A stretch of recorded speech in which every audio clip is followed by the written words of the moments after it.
right. Good to be alive. Good to be among the living. So much going on, but he still saw fit to keep us here. Give us opportunity to get this thing right. Then they said, what? Somebody saying, we had 3 graduations. Well, several graduation day, 3 shootings at the graduation. What, the student shooting? Parents shooting? Probably somebody wasn't graduating. You finna get a diploma, you ain't trying to shoot. That's one of your happy, high school, that was your happy day. Anybody trying to shoot no graduation, I don't know what. I don't know, this is a new generation now though. I don't know, man, I wasn't thinking about shooting about to graduate. I was just glad to get out of there. I was trying to hurry get out them people's property, man. He's telling me, come back and see me, yeah. I see you for 12 years, you the last person I want to see. Isn't that right? You been back to your school since you graduated? That's the best way to be. I miss nothing. I ride my own high school, I don't stop, hit no break. Keep rolling. I'm done. Isn't that right? If they tell me I got another hole in my lunch card I can punch, I might stop by there and see what the folks talking about. How many of y'all was on free lunch? How many of y'all was on reduced lunch? That pissed me. I got on reduced, man. God damn. You had to have that money. I be like, I won't mind. Cause then it was 35 cents with the card. I think breakfast was a quarter. Breakfast was a quarter. I think lunch was 35 cents. You hit 2 holes. You have money, they snap over the top for breakfast, and the bottom they snap under for lunch. And that lady don't know what she's doing, she'll plant right there on top of almost lunch and breakfast. There's a discrepancy. You done been through him before. Like, let them greed his head. You think I've been through him? You know if I done went through him. I look like this when I ate one time. No, don't mess up that. You don't play with that lunch order. That's some serious stuff right there, ain't it? How many of y'all didn't eat lunch at school? You didn't eat lunch at school? You didn't eat lunch at school? You can't, you real skinny. But now we got you eating lunch now. You didn't eat lunch at school. Never. That's what I thought. Yeah, let's break it down. But you had some kid there that didn't eat what you to bring your own lunch. I had friends, they just go outside. They like, man, I had friends, we walk, they be like, man, eating that garbage. They talk, they walk, man, yeah, they be walking like, yeah. Yeah, walk out that door, man, I go right in that line. I'm like, man. I tried that thing one, I said, man, I'm gonna go outside with them. They just stand around outside for lunch. I went out, man. My stomach growling. I ain't never doing it. I'm like, this a one-time day. I'll never do this again. But you made that lunch, man, your whole day messed up. Because you pretty much know the class you dread, you hate, you just got to make it to lunch. Or PE. These your break where you can get your mind right. You so confused. You got to have PE and lunch on that register. So after lunch, it's like, then I sat in my class one time, I had home ec after lunch. A double E. Oh, my goodness. But you leave from lunch and you go in here, y'all, man, first we had to learn to make them donuts. You took them Pillsbury dough biscuit and cut the center hole out and you fry them in that grease and put them in that white powder sugar. And them the whole, man, you be eating, man, your greedy ass friend be going, man, what y'all doing with it? Man, can't give you nothing, man. Keep moving. That's how that stuff was for girls. Shit, they found we were eating. Them they go right in there. Then some of them, I'm getting homemade and they sign up. They wind up getting the sewing homemade. They don't miss the food. They be pissed. You know what? They be mad. The nigga learn how to sew though.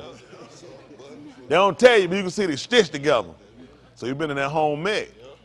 I tried to miss that one. I already knew how to sew. I want to get, then we had that, I remember, man, they had that, we did pancakes, bacon, eggs. Oh my goodness, we almost bust a gut. Man, that thing was smelling down that hall. Them greedy niggas, man, let me get some. No. It's just for us.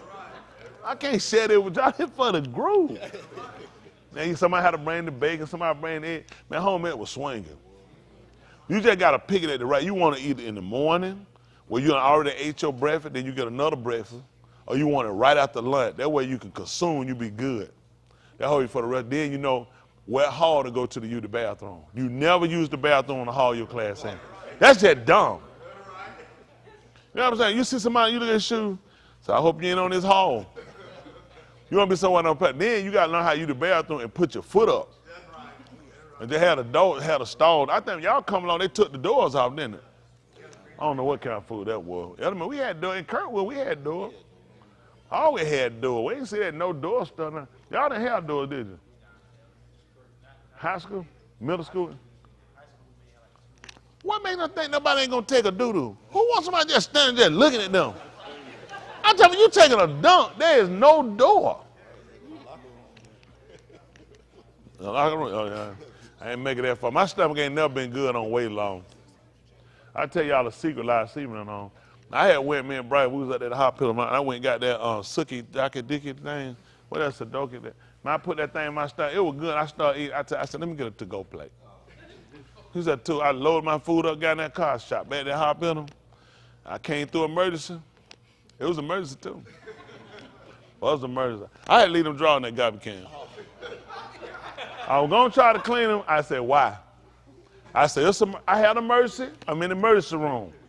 I had to leave them. I wasn't taking them draw me. I didn't know. I said, they're going to leave right away.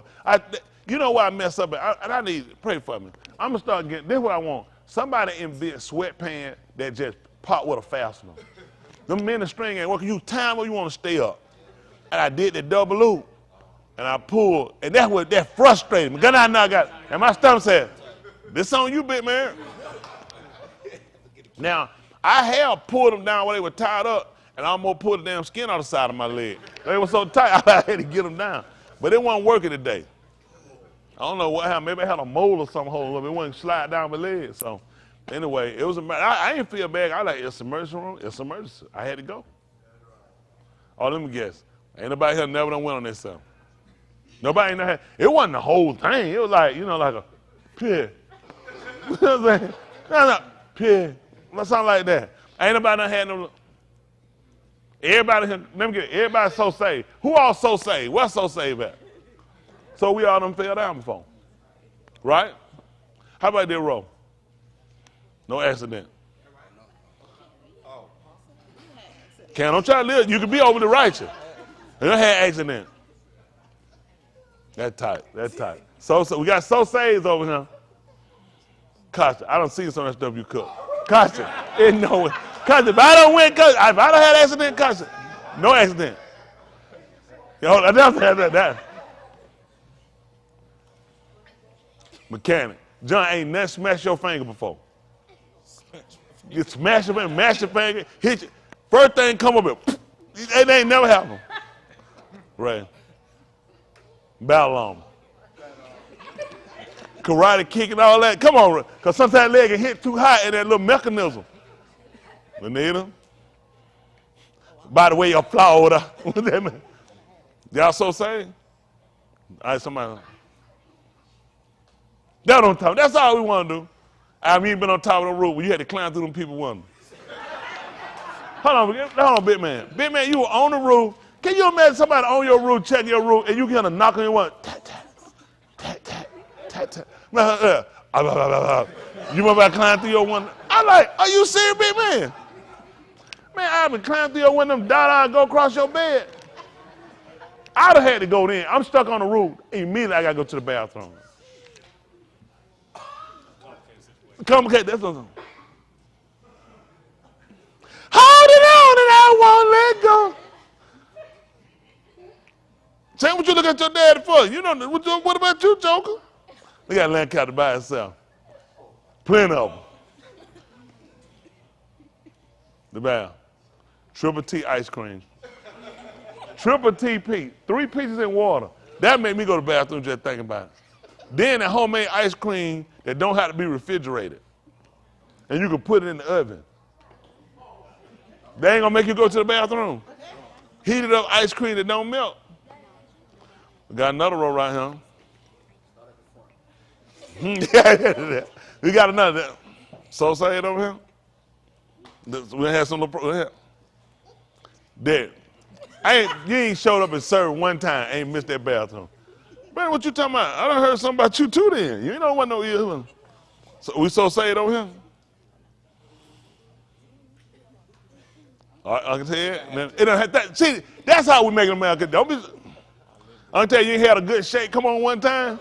Shake, rattle and roll. Shake. Oh, Mexican. He lived in it. That's good. Carrie, look at your eye. You from Atlanta, Carrie. Yeah, Carrie's I never admit it. That's the Georgia boy right there. 1 Mississippi, 2 Mississippi, 3 Mississippi. If I don't kill him.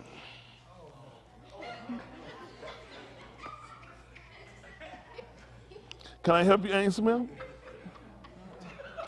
That's amazing. We just sitting all there writing all that stuff. We do all that. I ain't even started teaching. What you write your message up? Awesome. There we go.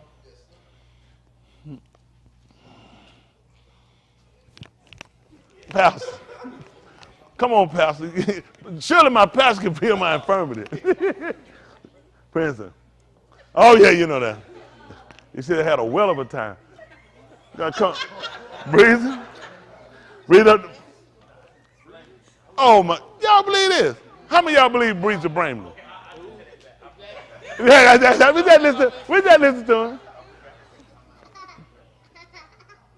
Dwayne, what you looking at? We talking about you. You look Usher look alike. You know what I'm talking about. Bad look like Usher and can't keep a dough. Y'all like that? That's out the dome. When you go regular and stuff come up like that. Alice, Joseph. Oh, y'all part of the Soul Saving crew back there. Whatever, Joseph. At least ain't by myself. Well. See that it happens. We all human. That's all we want to do. We just human. We try to do better. That's why I said somebody saying, you know how to sew, we're gonna come up with some sweatpants with the zipper and the button. And you know we need to come up with automatic doodle pants. You slap them like that one time, they just fall down. What y'all think? I'm telling y'all laugh, this stuff gonna sell. Think about your kids. I just do this. Your kids somewhere, they gotta go to the bathroom. Go bathroom. You're like, right now, bathroom. And you gotta go, you stop their pants and fall, and just shoot out. And the pants shoot back up and wipe them. Y'all tell me there ain't no money in that. As soon as you hit them, you gotta do it to you. Do something like that so they don't just mess around somebody. They bump into somebody and the pants go out accidentally. Say that. Then they slap their skin and the pants come back up. Y'all don't think that's a sound? I think it'll work. I know I get me 2 pounds. Jahid? Oh, I know Jahid. How many of y'all know Jahid guilty? Jahid, look at that. Everybody know you guilty. And you better not be thinking of nothing to say about nobody either. You better treat these members right. That's a nasty. Oh, yeah, also he was with Justin preaching to him the other day. Oh, yeah, tell me that, Jahid. Yeah. There was somewhere y'all got stuck in traffic. He gonna tell her. Tell me. Yeah, he told us that as soon as we got done, don't worry, the good Lord probably saved us.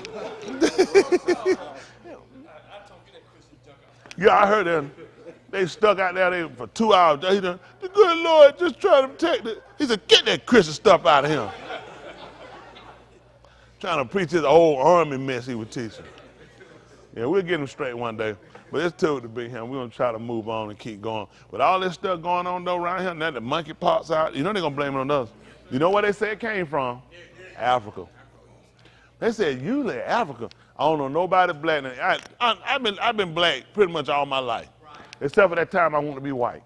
But beside that, the majority of my life I've been black. I ain't never heard no monkeypox. I can tell you, how old are you, 77, 76? You done heard of the monkeypox? Black people having monkeypox? You heard of monkeypox, Ain't Smith?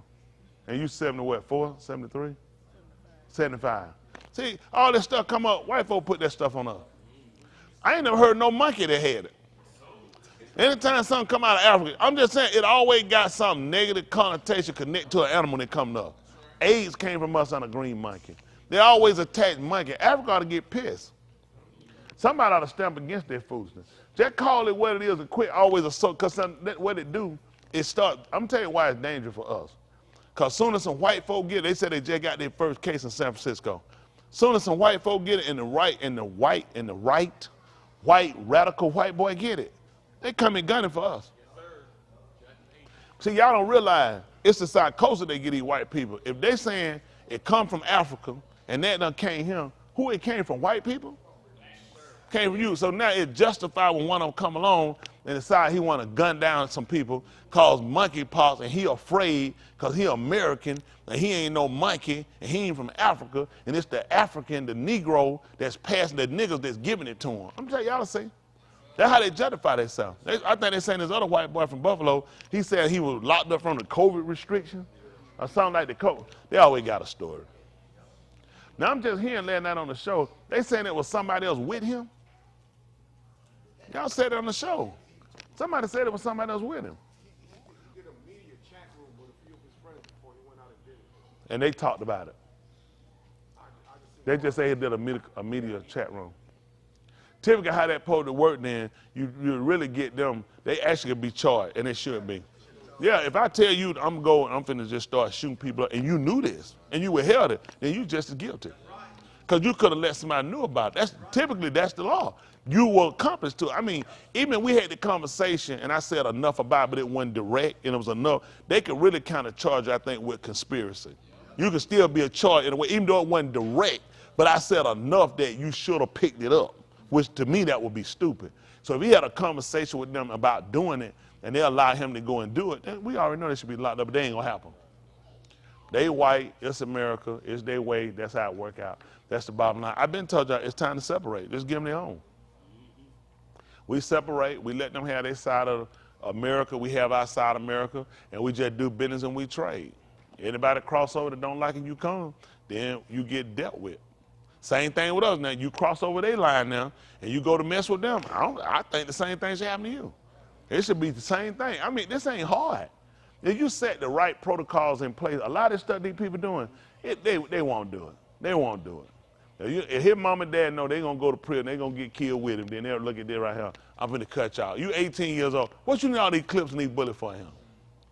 Who you using it for? So somebody knows something. You popping up all these clips. What? My 18-year-old need a bulletproof vest? Where you going?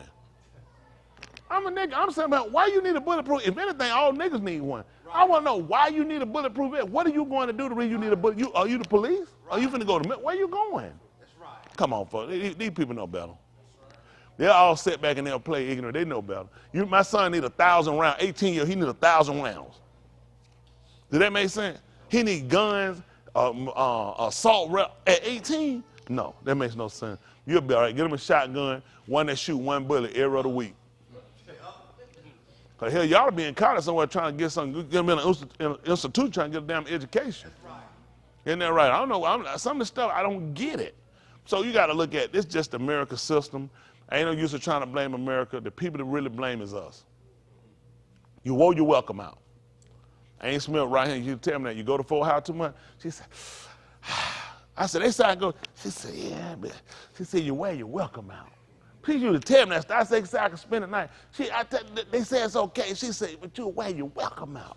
I was young. I remember you telling me that, but when you were a kid, you was just dumb. You don't think. She showed you have a problem with that stuff. She said, you don't want to wear your welcome out.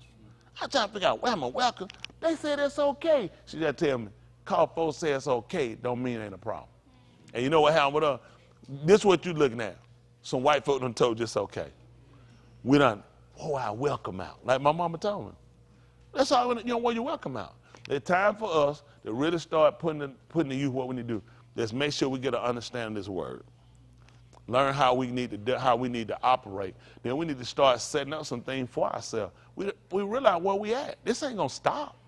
The boy done put data roof on the gun. He done put all these people. He know what's gonna happen to data roof ain't getting probation. They're not worried.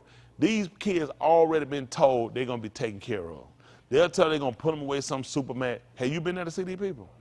So all you know what they told you. All you know what they told you. Apparently, it must not be that bad that these white boys keep going back. It can't be 23-hour lockdown and all this supervision. Hell, it can't be bad. They say these white boys steady going. Somebody giving them something. They telling us one thing, but something else going on. We had the two that was involved with killing the boy in Brunswick. Now the other one filming it. I don't think I wouldn't have gave him that time like that. Me personally, just me thinking, I don't think he knew they were gonna do that. I think he was just videoing it, trying to see how it gonna go. But it turned out to be bad, and unfortunately, it wound up to him gonna be what 20, 30 years. Those your friends. Like they teach us, you need to watch who your friends are. So you know what I'm saying? He's a casualty. You with him. They grabbing guns and run chase somebody that was in a house that ain't been furnished and no doors up in construction. So hell, your mind was bad anyway.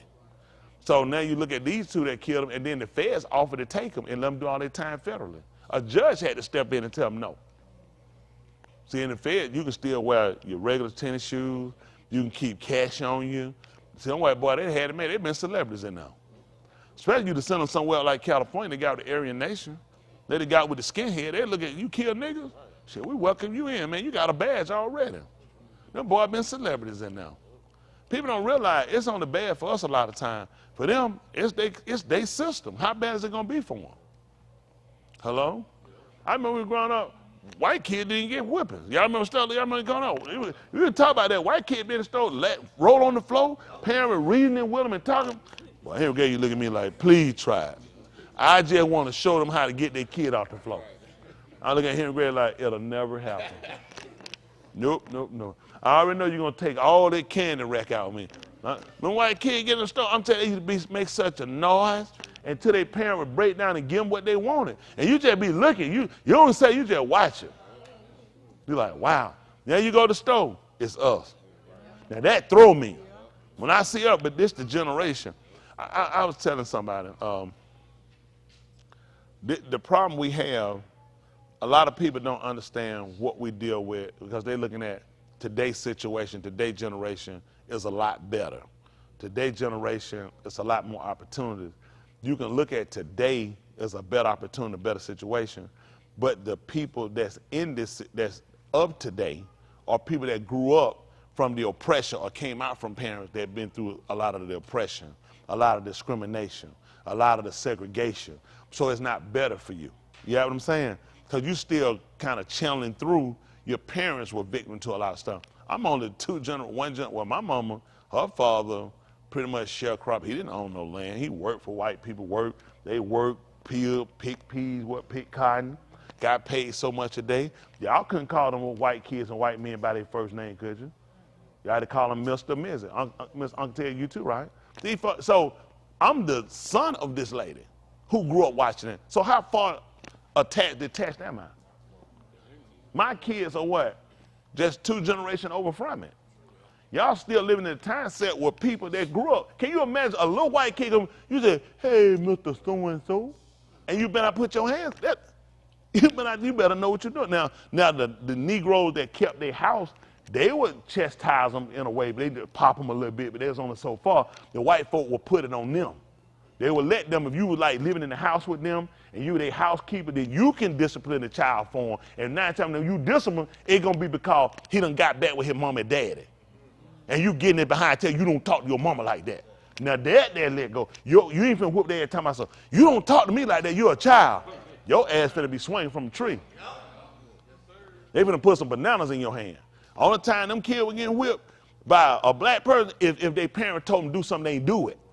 So they looked at that, you're helping to instill something in my child that I need them to do, but you're not gonna be whipping because you just feel like they need no whipping. They ain't gonna be your punching bag. The punching bag was always us. See, we've been a free target. You always beat us. I don't know, who was on your family were big on, were all your parents around you and grandparents big on whipping you? Probably not from the stories of the greatest struggle from black families. I miss it. I'm just saying, was it one side or was it? What? That side probably more stricter. They're more strict on whipping. But on mom's side, like I think her dad was like they grew up with more discipline. But far from me, more on my dad's side than my More mom's side. sure, yeah. But I tell you, and it would probably take a lot for they whip you. Yeah, it wasn't just beefing on. They said something one time and you ain't hear it. Like I'm talking to you one time. After that, I'm gonna knock you out. Yeah, but I'm saying like compared to the stories I heard from like black families, like definitely not. Yeah. Well, we grew up with that. How many of y'all grew up there? My dad tell something. Henry said, I don't like repeating myself. That guy, when he, listen, one time, you had to pick it up. They tell you, one time, that man tell you, one time. Man, I remember I came home, he told me home at 7 o'clock, I ran my ass off. I got to that door like 7:01, 7:02. He looked at that clock. He said, what time is it? I like 7:02. I said 7 o'clock. Your ass best be here in 7. But I ran my ass off to make them look 2 minutes. He didn't want to hear that. Listen, he didn't want to hear that. That man told me, what time that clock say? Most folks been like, he right there. 7 o'clock. That's what he meant. And he tell you, I don't like repeat myself. Meaning you had to pay attention. My dad couldn't be talking, I'm like doing something else and looking off like that. The man said he don't like repeating himself. That means everything I said, you catch it the first time.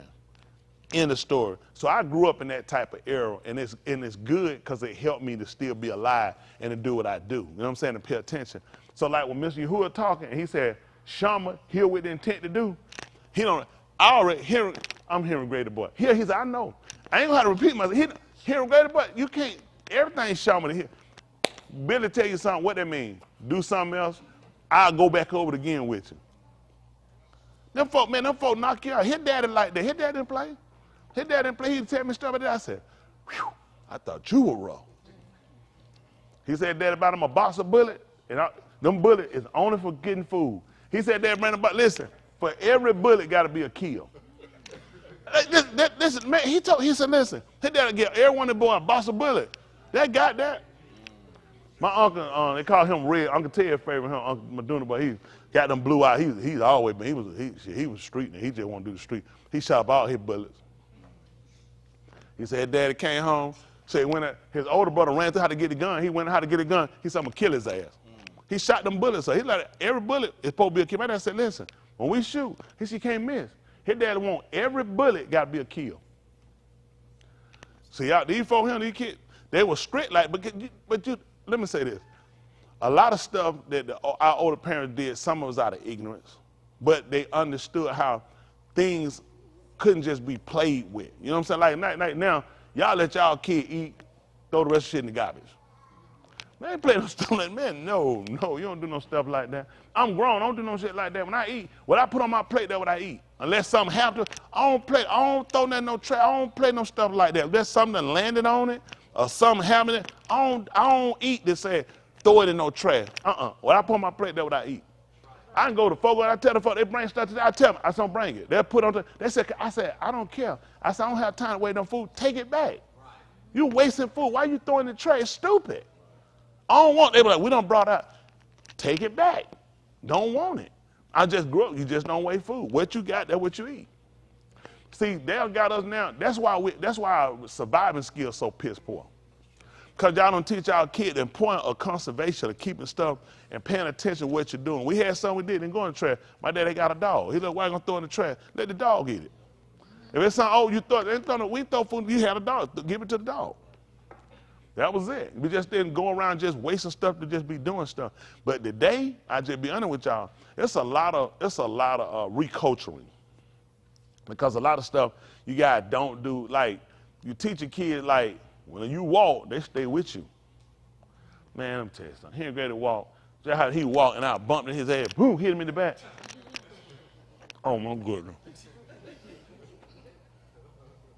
If my dad been walking and I just walked and stepped on back in here and bumped in the back of him, he ain't got to hit me. I said, save your energy. I die straight back, slam on the ground. Man, do y'all understand? Cut at me, you know what that meant? Your ass ain't paying attention. You know what I'm saying? It's like, you're a kid. Kids do stuff like that. They were big on, listen, come to the stove, listen, we soon walk through the door, grab a buggy. What I do, walk his ass and tell my son, what you said? He'd have knocked me crack. Listen, when we walk through the door, he said one time, grab a buggy. I ain't gonna get no buggy and go down no aisle and go look for nothing. Buggy come straight with him. Push that buggy and hit that shoe. When you hit that thing, it gonna hit you better and that damn shoe gonna pop off.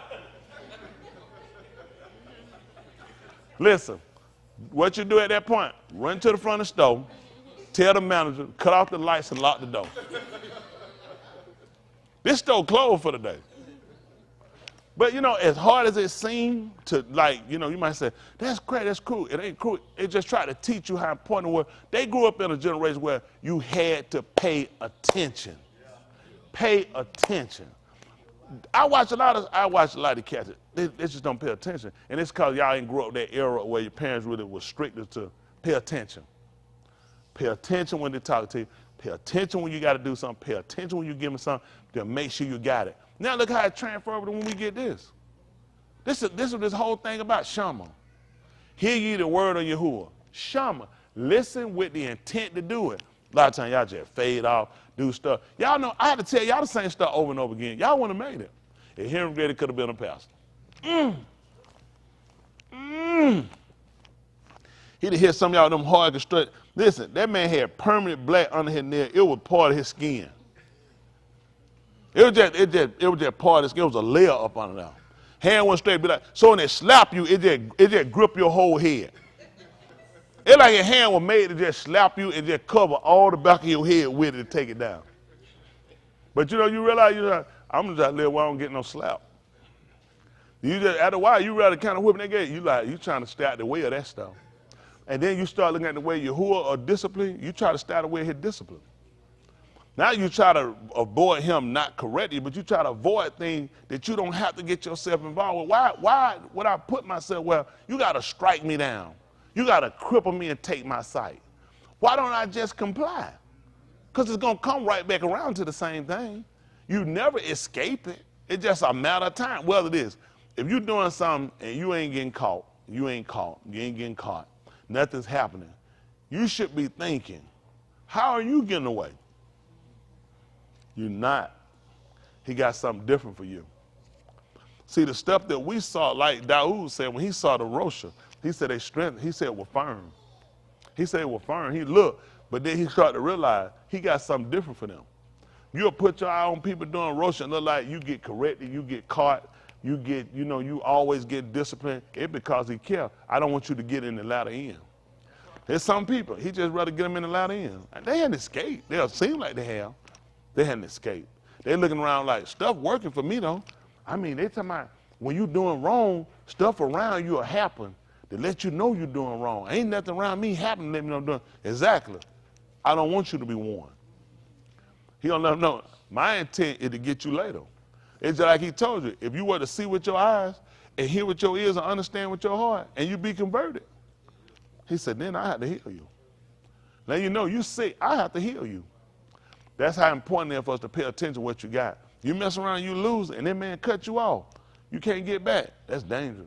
I don't ever want to get in a situation, but it's good sometimes when you get right at the line and then you see how detrimental it is, you start to realize, I don't want to get that close no more.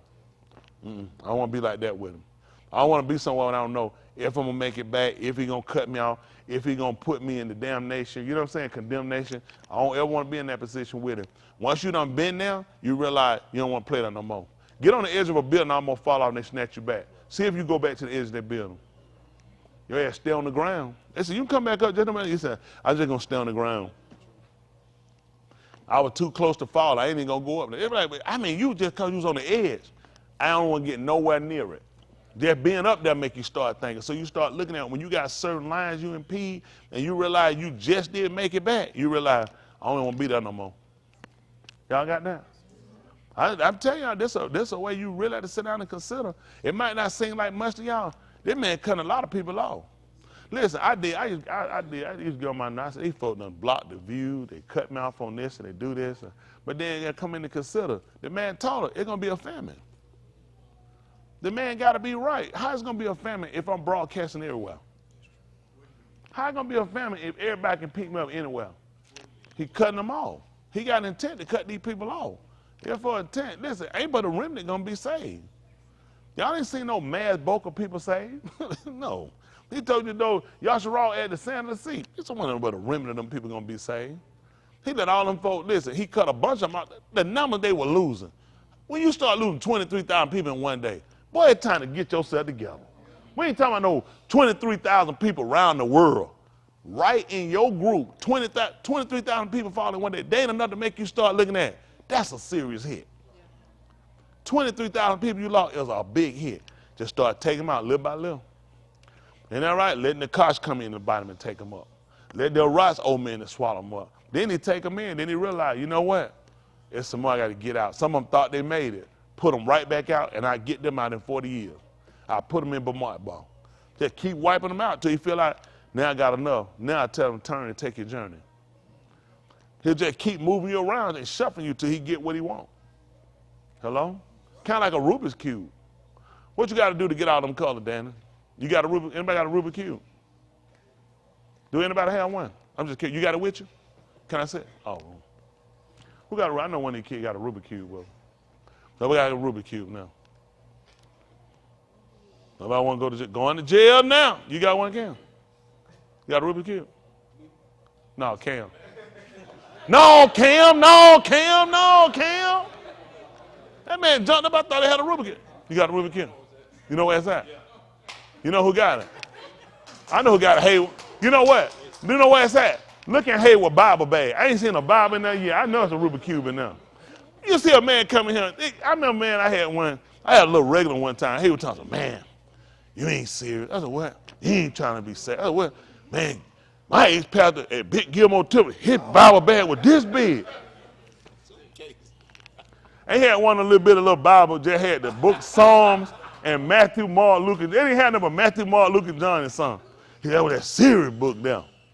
Yeah, he would tell me some of that story about where I used to be over there at the big temple. But I try to keep some of it to myself. He gonna find me a Rubik's Cube. Mike, you got a Rubik's Cube, don't you? Where you eat your pork at? He's at Walmart. They make the best pigs. Did he find one? Faith, you know he found a Rubik's Cube? Oh, he's looking. He might make one. How many of y'all know how to work that Rubik's Cube? You can do all the colors. All the colors. All the colors. Thank God. I know all of them can do all the colors. No, who can do it? Caleb, Mikael, and Kendall. Say what you can do. You know how to do any color? Can you do one color? Two colors? Three colors? There we go. What about you, Courtney? You know how to do it? That's what I'm talking about. Courtney just tells she's a man going on. I don't know how to do you know how to do one color? All right, we have to check it out. One color. One color. I do. How many colors? You proud of yourself, too, ain't you? Now, I just want to show y'all something, if possible. Did he find it? He might not find it. That bad, these kids steal their toys and take them home. But that's all right. But what I was going to try to show y'all with it, you notice in order to get a color, or all of the colors, you have to pretty much go out of the way. You got to pretty much go out of the way to get the way you're trying to go in. It's amazing because it's similar to what Yahuah did. Because he told us a shorter way, but he said, but we would have fainted. The easiest way to do it is you start to set things up and you start to position to get things to turn and flip in certain position. That's the same thing Yahuah do with us. It looks like it takes it the long way. It looks like it's out of the way, but it's the better way to do it in order to get everything that comes to be complete. For us, a lot of times, we'll do things the short way. Well, I'll just get one and it's good. And I just show this one side. This one side will make somebody almost think that I have done the others. Versus we're trying to be complete, which is to make all the colors in a line, interlocked together. Y'all got it? And that's the goal of what we're trying to do. What they do with a Rubik's Cube, amazingly, that's what he did with us when he brought us out of Yahuah, when he brought us out of Mizraim. They get us to Yahuah. Then he had to turn around and move us back out and flip us around to come back to get it back to where he needed to be. And that's what we're learning now, how things happen. A lot of times it's easy to faint when you see stuff happen because we don't understand the process. That's why we're going back over to start looking at our Torah, look at how it was actually designed, what was the intent, what's the details to it, and what's the importance and the significance of it. Because a lot of times you can tell people to do stuff, but if they don't understand the importance of it, the significance of it, they'll just do it for a while, but then it'll fade away. Just like cleaning up your room. A lot of times kids fade off. I can't wait to get out my mom and dad out. Why? So I don't have to clean up my room. So they don't understand the importance of what they do. I can't wait to get out my mom. So I don't have to take a bath all the time. You'd be surprised some of the reasons kids want. Now, these kids tell you, how many of y'all can't wait till y'all get old enough you can get out and get on your own? Kids, let me see your hand. That's amazing. All right, tell me a reason why, Courtney. Why? She said she want to be grown. You want to be 12. I know that right. As soon as she get grown, you can get out of your mom and dad's house and then you can be 12. Anybody else got a reason? Who? Ian? Why you waiting to be grown? So I can make money on my own. So you can make money on your own. You can do it now. Don't worry about it, I got it. We got it. Nah, you good now, yeah.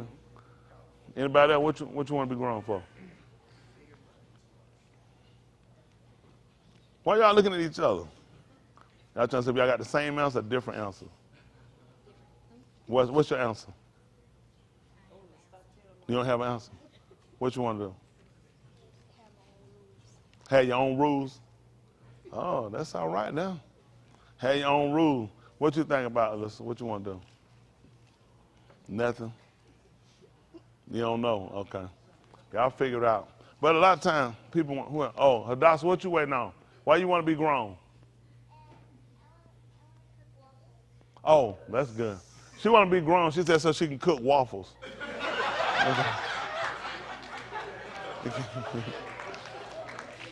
What you want to do, Xavier? You want to do what? Chill in your house. That's what you want to be doing, so you can chill in your house. You can chill now if you lay back on some ice cube. And what else you want to do? He want to play in his house. Oh, so you can hemp in your house. Yeah, you get grown, you call me. I think I might be some assistance to you. You know. What you want to do, Jordan? I want my own house. You want your own house. That's a good one. And then you'll learn about all your own bills. Own house come with all your own bills. Your own maintenance and putting up and everything. What you got? What you want, Joseph? You want to wait till you want to be grown so you can build your own house. You can build it now. Exactly. No, but our goal is to know why we're doing it and what's the purpose of why we're doing it. Just like being complete, that makes a difference than what we just heard with perfect. And typically people say perfect when something is done the correct way. Our end is to be finished. You know what I'm saying? To be complete. It's over with for us. So we transfer over. We're trying to make a transformation from what we know as life here, which is temporary, to life forever, which is along. But in order to do that, we have to complete a segment. I think in the third chapter of the book of Aleph Barnabas, they call 1 Timothy, he talked about when he gave out the information about concerning what they'll call a bishop and then a deacon. He talked about how he purchased himself a good degree. A degree is a step in a series. Our goal is to complete the series that's been set before us. And a lot of times we don't know what you're doing and why you're doing it. I'm telling you, it's easy to quit. I know a lot of y'all might feel like you have. We pretty much just been led our whole life. We've been led without a lot of understanding. I was watching the news today. They was interviewing a lady, of course, so-called Negro, and they were asking her about hating the shooter. She said, no. He said, he said, he said, you don't hate him? She said, I can't hate him. She said, why not? She said, because I'm a Christian. That's not the Christian thing to do. I said, there your ignorant ass go. That's ignorant. I guarantee you ask him, he was a Christian too. He's just as much Christian as you was. Isn't that right? A Christian clown. That's that bit. But see, that's how they program it. Because she said, you've been taught not to hate. See, because somebody gave us some wrong set of guidelines about things, they messed us up. A lot of things we were told was concerning dealing with us. All of Yasharal rules and regulations were dealing with them. That's why I was told not to cover my neighbor's wife. We right here together in the same struggle. That's yours. But see, when they told it, I'm not telling you, so please don't take it, I'm telling you to go and now it's okay to do it to somebody else. But you got to understand the concept was teaching them how to survive. Where this going to go if I'm trying to decide that man wife? We're going to work together. This going to break in a struggle and a fight, and it's going to be a divide. So the easy way to start that, let me put a set of rules in after I taught you how to deal with me and how to work me so I don't come against you. Now I'm going to tell you how to keep shalom, peace among yourselves. Don't covet nothing that's your neighbor. His wife, his donkey, his manservant, his menservant, his women's, nothing that's his. Don't do it. It's going to cause conflict. And y'all going to be outside the will. So everything y'all should all learn was concerned about us. People took that and translated it, throw it over to the Gentiles. Yep. Hello? Yep. That's how they messed it up. Now, they translated over and told us how we weren't supposed to hate and covet. He was talking about us, concerning with us. It was never concerning them. Hello? Yes, but that's how they get the book, and they'll teach you what they want you to know. And that's why he was justified when he took your wife. You tried to quote something to him. That wasn't for him. That man told Yasharal to him. Don't go in with not Yasharal. What are you talking about? Pharaoh told you. Who is Elohim that I should obey him? I don't shama what that man told me. I don't serve him. So you try to push your discipline on somebody that don't even believe what you believe. That make it much sense a Jehovah's Witness trying to make me conform to their doctrine.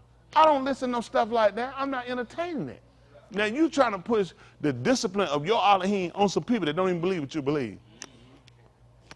You see, and then guess what? We trying to, what's wrong with them? No, what's wrong with you? We already knew that our Torah was to us. If it was going to be any type like magnetism or drawing, it was going to be because they saw what Elohim was doing for us when we kept those regulations. This shalom among us, how we were blossoming, how we were flourishing, how things were working for us, how we weren't being sick, how we weren't being plagued, how we weren't being destroyed like other Goyim. That was going to draw them to our Elohim. You see somebody, everybody's sick, you see them, they ain't sick. You say, man, hey, what you be taking? What you mean? I mean, I know that we all be sick. You ain't sick. Well, you know, I follow a certain discipline. Like what? I do this, and the regimen is this, and I keep this, and I do these type of things. Now, if that person is serious about not wanting to be ill, you know what I'm saying? Then they're going to want to inquire more, and they're going to start to take on the discipline. Any attraction to Elohim was supposed to come through us. That was it. How they going to know him any other way? They're going to walk down the street and the wind going to start blowing. They're going to say, I want to know Elohim. I want to know Yahushua. No, they were going to see us. They were going to see us. How you think you know him? You going back and reading about people that had inquired, that had encounters with him. Ain't no strike up, something hit you. Y'all got it. You're going to become inquisitive because of. All these things going to be things on the draw. How you think people came out of Mizraim with us? Because, let me get, the Lord touched their heart. They sat back and watched. It's dark. It was dark for 3 days over here. You guys had light the whole time.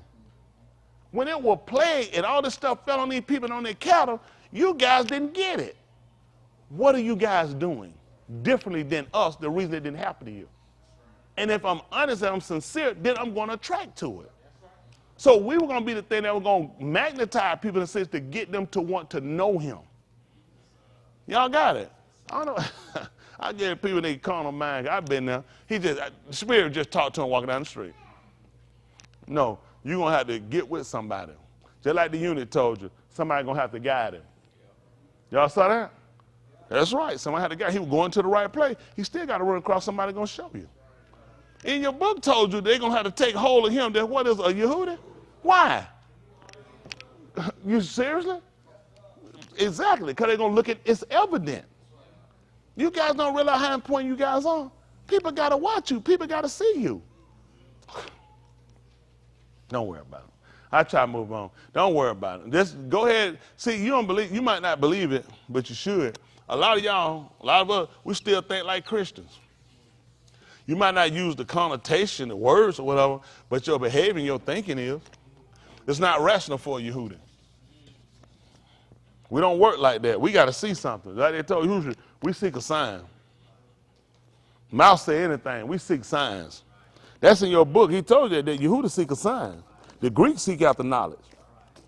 These guys sitting around here, and even Shaul told you be ever learning, and you ain't never able to come to no knowledge of no truth. Let me tell you something. I don't do all that studying folk be doing. You read all that stuff you want to. You still got to come see me. I'll tell you folks I can't read. I don't know what they don't want to believe me. I'll put more information they can get through. When they get through all them books, they'll come back and see me and see. You ain't, listen, that's not going to help you. I seek a sign. That proves I'm Yehudi. You study looking up information. I know. I'm seeking a sign. That's what your book told you. We seek a sign. I don't know why the folks thought them people running academy they wanted to know. Even you can know Matthias came, they want to know, are you him or we seek one to come? And what did he do? Get out of my face. No, he told me exactly what he done. He let them know, tell them what I done. Tell you, because these going to be signs. That's the odds. I don't know. Don't worry about it. Let me tell you something. Yahuah coming back and he doing the very same thing in Kavakut that we've been saying we were reading all the time. Make the thing plain. Make it plain. They all made it complicated. All this studying, all this shit these folks done came up with, they're wasting time. That's all I did, wasted time. Make it plain so the people understand it. Y'all got it? That's how we know how to walk. Y'all got it? Okay. We're going to get ready to sign the Kato Sarah. We're going to move forward. If you're able to, we're going to make it plain though. Anybody can get it. My young kid, can y'all understand what I be teaching? That's what I'm saying. I teach all ages. I can teach the baboon. I just ain't going to get ahead with no cashew. Now, I'm going to say that, ho. Let me say that. I don't call no man, I ain't going to call no man no baboon. Y'all understand me? I'm not going to do that. It's a gesture. I'm sorry. You going to call a man a baboon? No, I will not do that. Why not? Because it's disrespectful. It's very disrespectful. Now, I'm going to say this. Yes, sir. Now, I'm a believer that a baboon, an ape, or monkey should not be given cashews. Correct. Okay. That's human food. Correct. That's not for apes, monkeys, and baboons. Not at all. If Hayward wanted some cashew, would you give him some? Not at all. That's all we said. And as Hayward said, moving on. All right, they give it a sign of contest for us.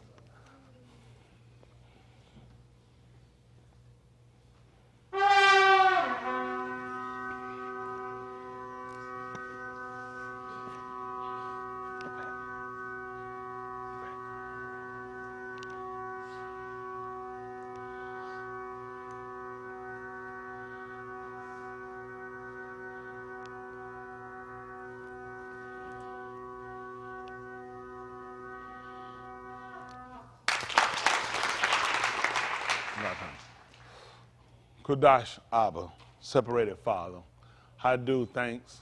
All the $2 thanksgiving is unto you in your Shem, your name, through and by Yahushua HaMashiach, who ransomed his Kai, which is his life, who became our Zabak, which was our sacrifice, who used his dam, his blood, in order to redeem us from the Beth of bondage, which is the house of slavery, giving us this opportunity to be able to yakra upon your Shem, which is called upon your name, Yahuah Elohim, which is the existing one and the mighty one, seeking you for understanding, seeking you for refuge, seeking you for recovering, plowing under you, which is asking that you allow your piney, which is your face, to or upon us, which is lighting. Let your piney, which is your presence, let it be our encampment and our protection. Fill our lives with your heart, which is our hearts. For we are Yakra by your Shem, called by your name. Baraka us, that we might know how to shakar you with our inward parts, which is to worship you, to prostrate ourselves before you.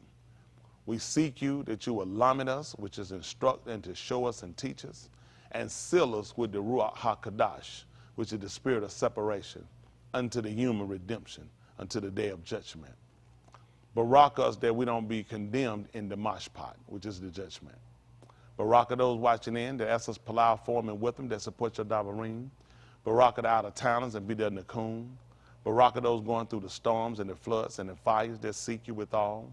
Barak us according to the berith you Shabbat to Abraham, which is the covenant you vow, to Yatsakak, to Yacob, to the Yahudim, and to Yasharal, even unto their Tuladah, which are their generation, even unto us and our generation, which are our Tuladah, that you will recover us, that we will be an arm, that we will be a special gui unto you, which is a nation, that we might be that treasure and a Rosh Pari, which is your first fruits.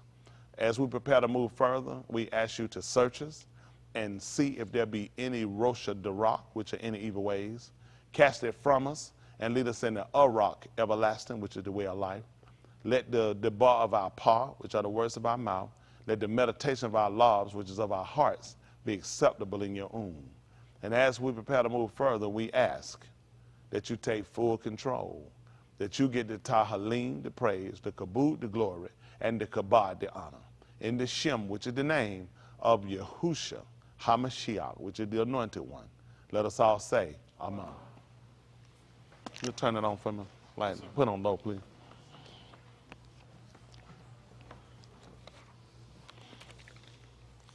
Yeah, we get this right.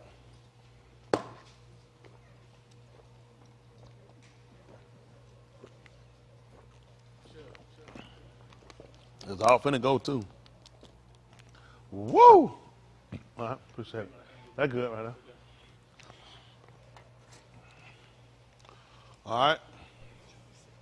This is Romans 15 and 4 for those watching. You can look at the word program is what we're using. So you had the opportunity to look, read it, go over it with us.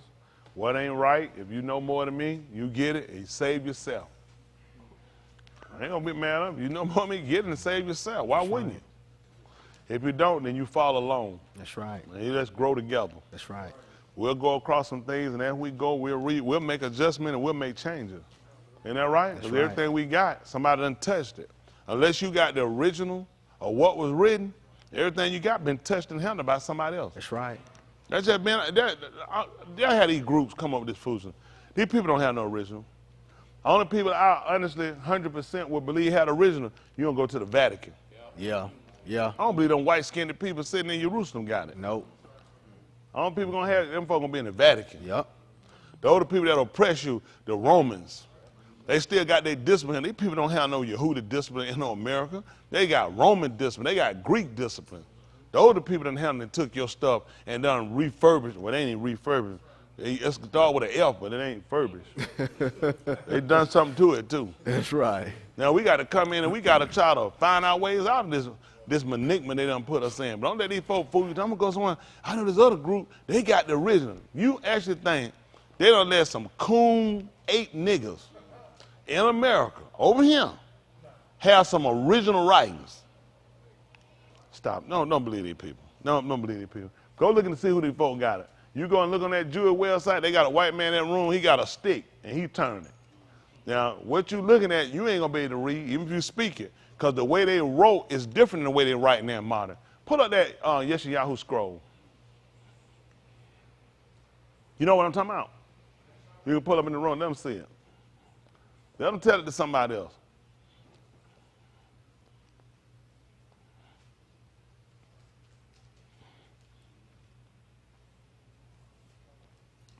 It'll correct it. Because Google know if he ain't trying to say it, Google gonna tell him what to say.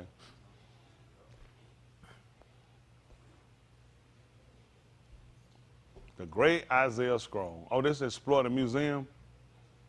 Oh. Oh, you can buy a ticket. Buy you some peanuts and Cracker Jack. I don't give a damn if you never come back as a root. So they call up Mike, they eat peanuts at their ball games.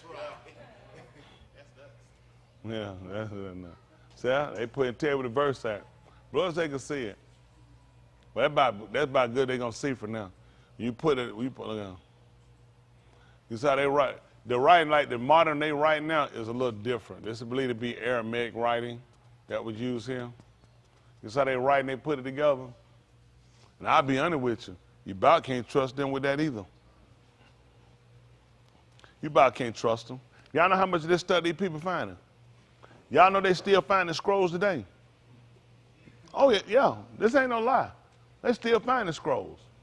You know they done found out that these people been going around here writing these scrolls and sticking them in them caves. Do y'all know that? They have been finding scrolls and they've been finding them in caves. They still find them. And these folks coming up with these scrolls, them folks are going getting this stuff, writing this stuff and sticking it in caves. And these folks going here and popping out, and these millionaires have been buying this shit, thinking they done bought some. These folks are going through scripting this stuff and sticking it in them. Yeah, I forgot the name of these people. They call them, whatever, Bedouin. They're called, those are desert travelers. Them people, yeah, I don't blame them. Hell, you that stupid, I'll do it to you too. If I was one of them. That's how they get their money. You dumb enough to think you found, all these years folk in this damn cave, you just pop up in here, scroll laying here. You the first person walking this scroll. Everybody done walked out this scroll for hundreds and thousands of years. Nobody picked them up till you walked in. So I'm telling you, I looked this up, they selling it to these people making a fool out of them. This stuff not. They'll get them and they'll put little key. It'll be just enough. God said, if you keep the Sabbath, all these blessings come, which is true. They just write enough that it sounds good enough. And they run out with just all that, that's all they got. They done found a little piece in the cave. They make a fool out of people. The best thing I can suggest to people is what I'm going to do, is what I'm doing. Take our time. Let's get this thing down. The principle of living right is just right. I don't mind this stuff these people trying to put. Let's get one thing right before you start throwing a whole bunch of other things in here together. What do we believe first? Because it's not good to grab it and have no belief. You need to have some, so some can be corrected and some can be established. For some people, it's absolutely nothing. It's dangerous to grab this book when you don't have a premise for what you're doing.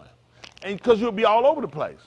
You'll read something, you don't really understand something, and you'll run into something, and you'll start to preach on. That's how these groups get started out here. Child bride. I don't know why folk don't want a damn grown woman. Why I don't want a woman? I'm a grown man. Why all of a sudden I'm just hooked on this? I need to get a child.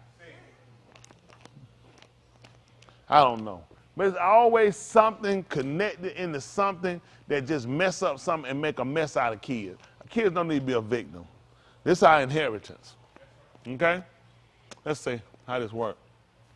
Oh, no, you have to. But you see how this is written? A lot of them want to know what they're doing because they don't know what stuff started with. And you kind of see it's kind of gap. They got spaces in between it. But let me ask you something. Is it possible that they wrote with spaces in between it? Or that's something we got from him?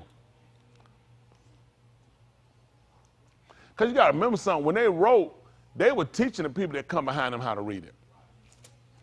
This was taught. A lot of these people trying to pick this stuff up, you weren't taught by the people that wrote this scroll. I'm going to tell you something. A lot of these people that come and interpret this scroll, when they interpret, you got to use English. A lot of them don't. And like you said, a lot of these interpreters, when they write, they're writing based off of their disciplines. What they'll feel like their closest word to what they feel like is equivalent to. And the problem we have, there are a lot of American words, there are no equivalents to what we have. In other languages, there are no equivalents. Sometimes I might ask somebody say in Spanish, what's it in Spanish? Because you're trying to figure what word is similar to what you're saying. And a lot of times it's really not. There's just not a word equivalent to it. Y'all got it?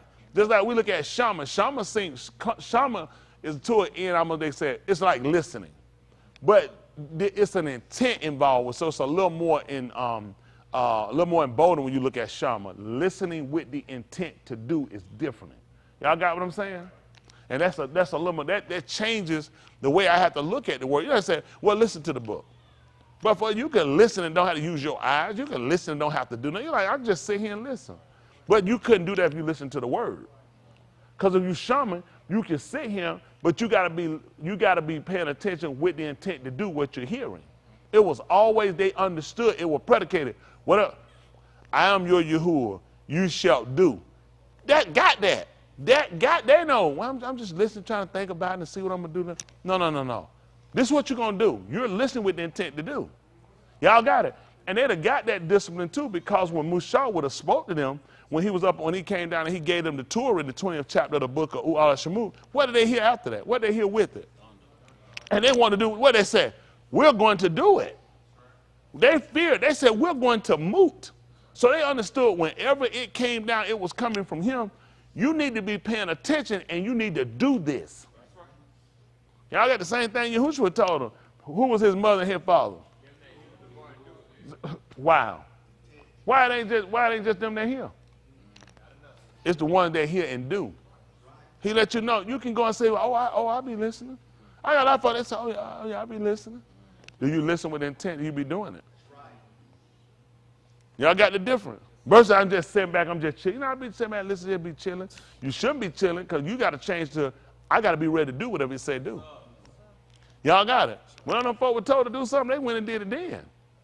When Jacob aimed, his mother, came to tell him where his Abba, his father, had told Asu to do who they call Esau, she told him to quick. She wanted him to listen and go do it. Quick. Listen, go. Get one, fetch one from the herd. What? Let me sit down and think about it for a minute. That's a long walk. No. She called him, it was to listen, pay attention, go and do it. Get it done. Y'all got it? What y'all think Maureen told them when Yahushua told them when they sat around they wanted wine? She said, whatsoever he say, do what? So what they were doing, just sitting back on the wall chilling, paying attention. I'm listening to do. She just told her, whatever you say, do it. He said, well, fill the water pots to the brim. Ain't that right? That's how he did. Pay attention. Do what you told to do. And y'all got to learn how to do that if you're going to be saved. Y'all procrastinate too much, and y'all got bad. Really, the functionality of the kids is based off the parents. It is. It really is. It's what y'all let them do. Because a lot of stuff, they wouldn't be doing it if you did differently. They would. I know y'all do. I know you, because then you hear preacher. Yeah. They need to listen to them teacher. They need to hear you. Don't put it on preacher. Put it on you. You need to have the same y'all you supposed to have. It need to pass down to them. I mean, the same thing, it needs to pass down. It's a taught behavior. What y'all wait on the Spirit to move on your kid? It's got to come down from you. How you live, how you walk, how you do things, what you demonstrate, what you put out. That's what you want them to follow. You let them understand the importance of why. Yahuah even told you that your Benin were going to want to know why were you keeping Pesach. He said you were going to go back and you were going to tell them why. This is Yahuah's Pesach. Yahuah brought us out with signs and wonders. They needed to know why, because they weren't there. Why are we doing this? Shut your mouth. That's not what he told you. You were supposed to tell them about why. Why are you keeping it? Why just follow whatever the church rules is? That's your problem. You were supposed to know why. He told you were supposed to tell it to your children. Okay. All right, we're going to Romans 15:4. Now, people, they'll dispute what I'm saying, and they'll feel like, it's the original scroll, and that's what it is. But I'm looking at these people who got it. Mm-hmm. I believe the information out here. I don't believe the people that claim they got it. I definitely believe them Roman Catholic Church people got it. And they got it hid away for a reason. Because it'll tear up their whole little organization. That's the truth. They don't keep it. You think they showed niggas slave manifest? They'd have gave you a slave manifest and taught it to you. And knew how to navigate. You'd have figured out who was from what tribe. Mm-hmm. You'd have started putting things together. You kept that information. When they giving it to you? Now.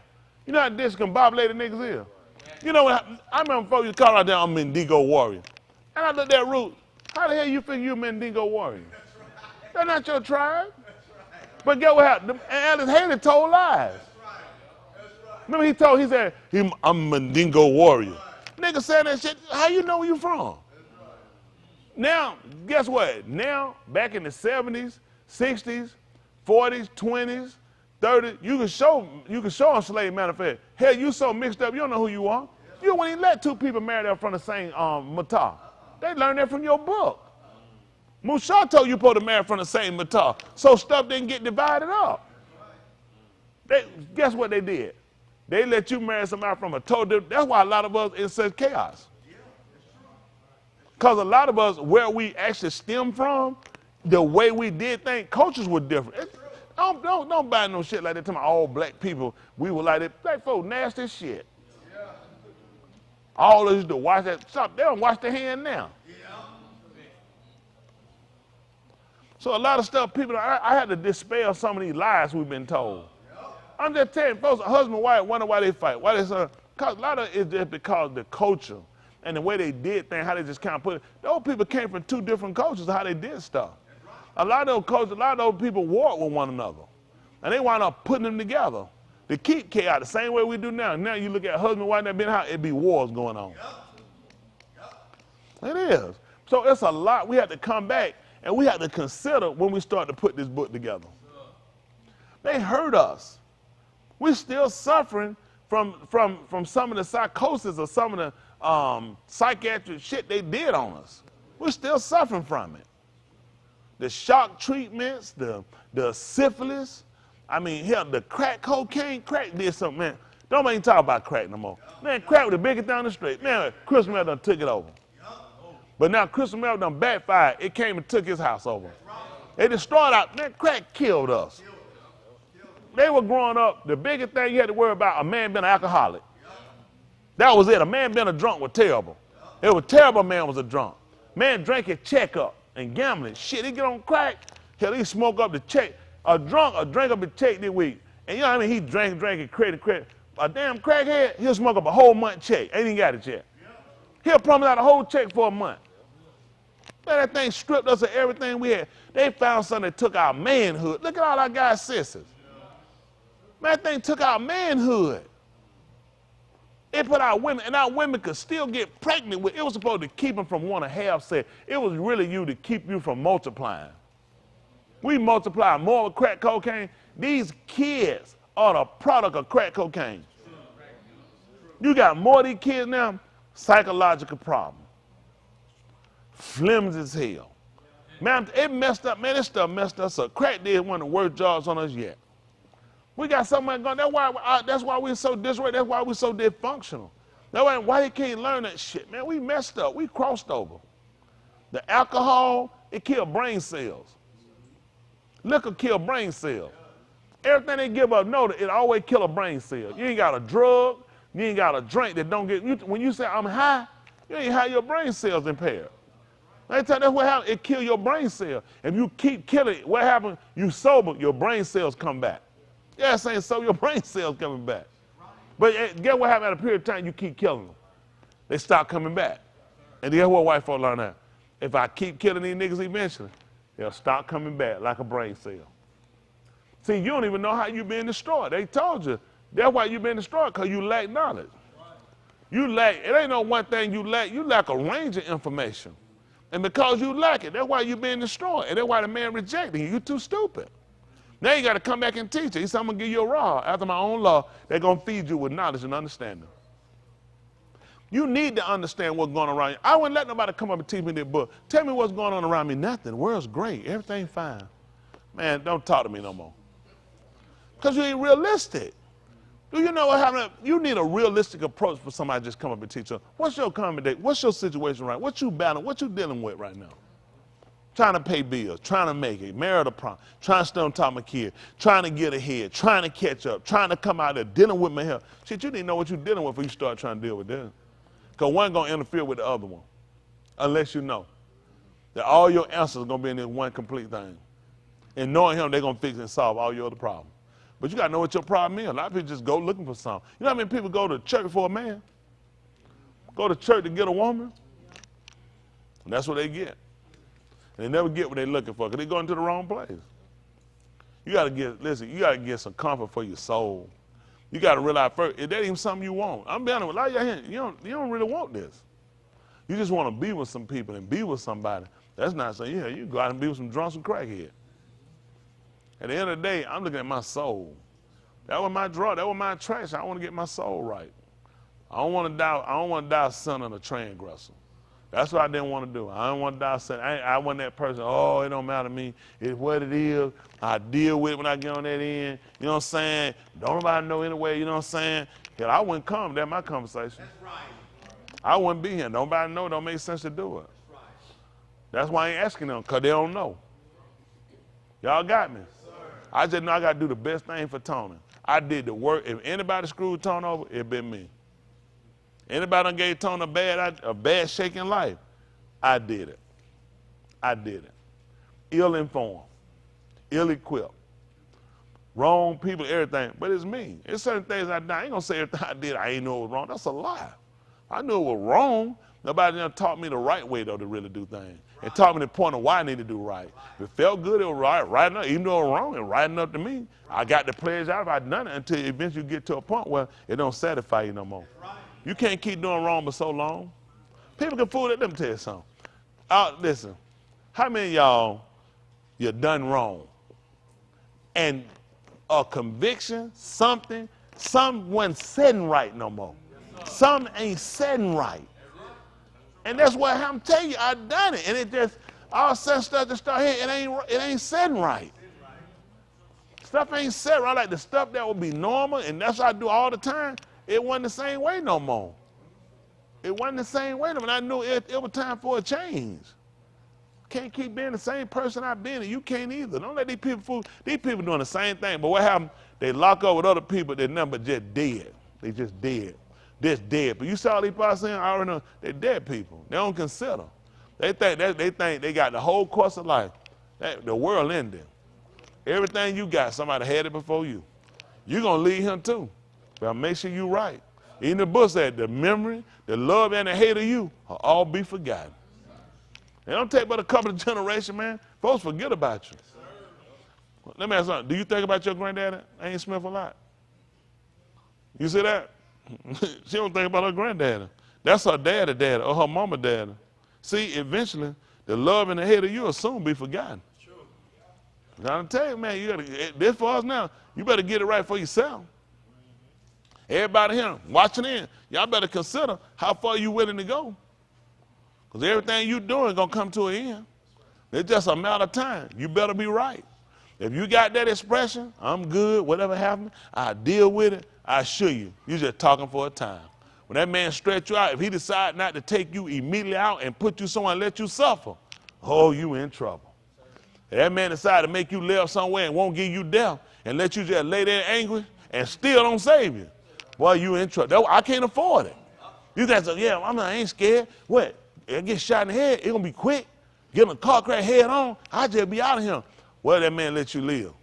Well, that man let you sit there and listen, and you can talk. And all you can get, you got to suffer. And that man don't. And that man turn it back and let you suffer. You crying, you hollering, you begging, but you got to move right there and leave you right there to suffer. That's what I can't afford to do. And then you still got my spot now. They ain't like, oh, but then it, you still got to go in the mosh pot.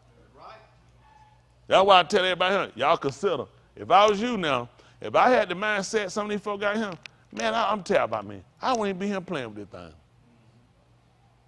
Man, I'd be out somewhere having me a good time tonight. I'd be out there doing me. I'd be doing the do. He ain't give me that mind, though. If I had that mind, I'd be out there doing the do. He didn't give me that mind. I appreciate him. I appreciate he didn't give it to me. There's a lot of stuff in life I wanted now, and I ain't get it. Oh, I wanted it. I'm so glad he didn't give me that mind. Mine he gave me. You need to get this, son. This thing coming to a close. All right, look. This is 15-4. Listen. For whatever Nikatab before. For whatever things were written before. Nikatab for our alarm. It was only written to show us, to teach us, and to instruct us. That we through endurance. That's a Marshall Lee.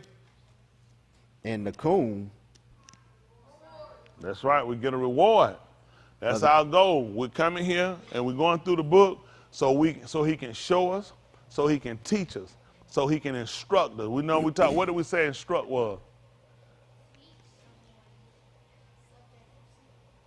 Teach someone. Direct command. Say it louder for me. Who's saying that? Say it loud, Brandon.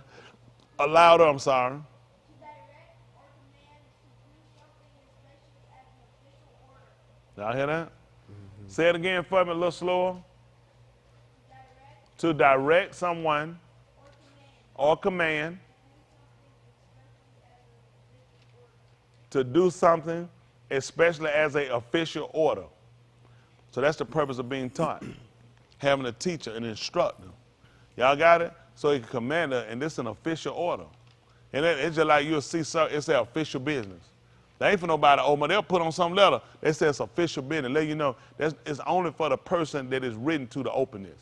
This ain't for everybody to handle. Y'all got it? So we're trying to make sure we got this. This is only to a certain particular people. That's right. Y'all got it? We're on official business when we're going through this. And I want to know how I need to conduct myself, and I want to know what type of attitude I need to have. Meaning when I hear it, pay attention, son, because I need you to do this. My dad like that. He told me something. That's what it was. Because he needed me to do it. Y'all got it? So I understand that as a natural man, I understand that. Because my father raised me like that. When he told me something, that's what I need you to do. Y'all got it? So when you're hearing this, if you wasn't reared that way, now we're getting you back into rearing so you'll know. Whatever you hear that we've been told that we need to do or not do, that's what you need to be doing. You make sure that that's the intent you got. If that ain't your intent, you don't need to be listening to this. He wasn't talking to you anyway. That's why he told the Yahudim that among on him, if they continue in his, so what were they supposed to be doing? Stay in it. I'm listening to make sure I stay with it. I'm trying to think about, should I go? Should I go ahead and go with him? Should I think about it, try to revisit it? Look, no. Listen and make sure, stay with it. Y'all got it? Yes, sir. All right.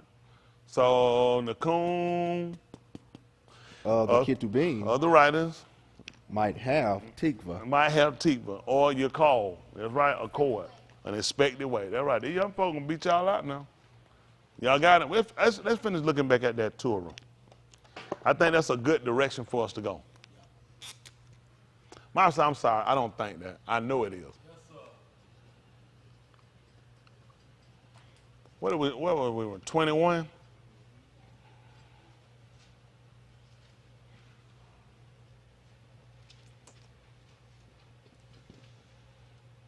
Hold on, 21. What we left out, about 8 or so? 9? What we left out before? Y'all remember? We'll look at 8. Before we do that, let's look at some. Allah Dabarim, they call it Deuteronomy. For those that don't know, Allah Shemut is in these the names. Allah Dabarim is the book they'll call Deuteronomy. Allah Shemut is the book of Exodus.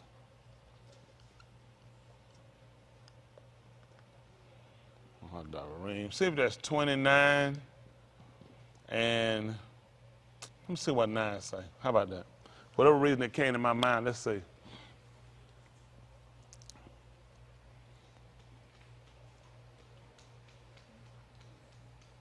All right, let's see what it's talking. Keep therefore the dabarim of this berith, and do them, that ye may prosper in all that ye do. You should take heed to do all the words of this berith, that you may understand all things that you shall do. That makes sense. See that? You got to pay attention to it. He told you about keeping it, and he told you to take heed to it. And the reason why they put on him to write it, telling us of listen, heed to the words of this. What you say? Got to pay attention to that. They know what some folk do. Folk pick up some of it. You got to pay attention so you get all of it. Of this berith. Because all of this, people don't realize, when we read this book, we didn't think about it, all of it is a berith to us. That's part of the covenant.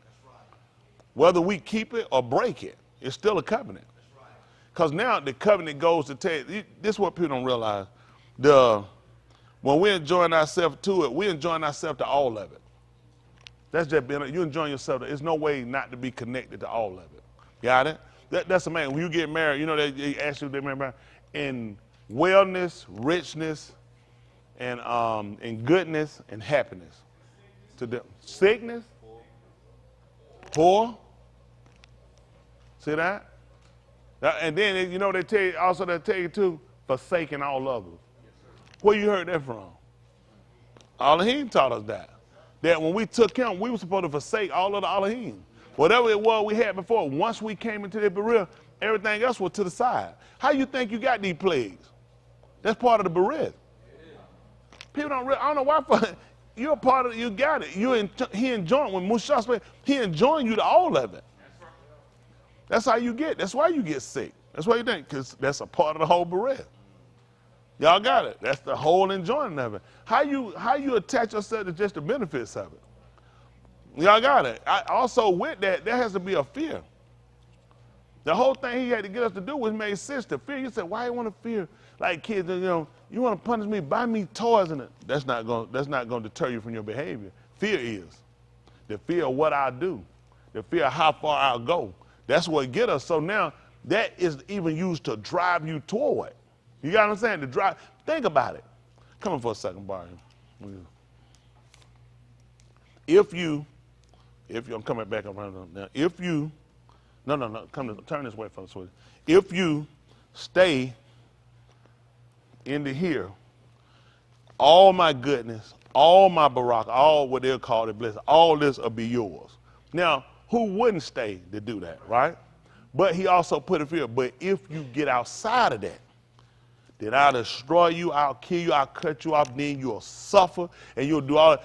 You would think that's enough because of the human mind is always that opportunity or that guessing of what else can I do?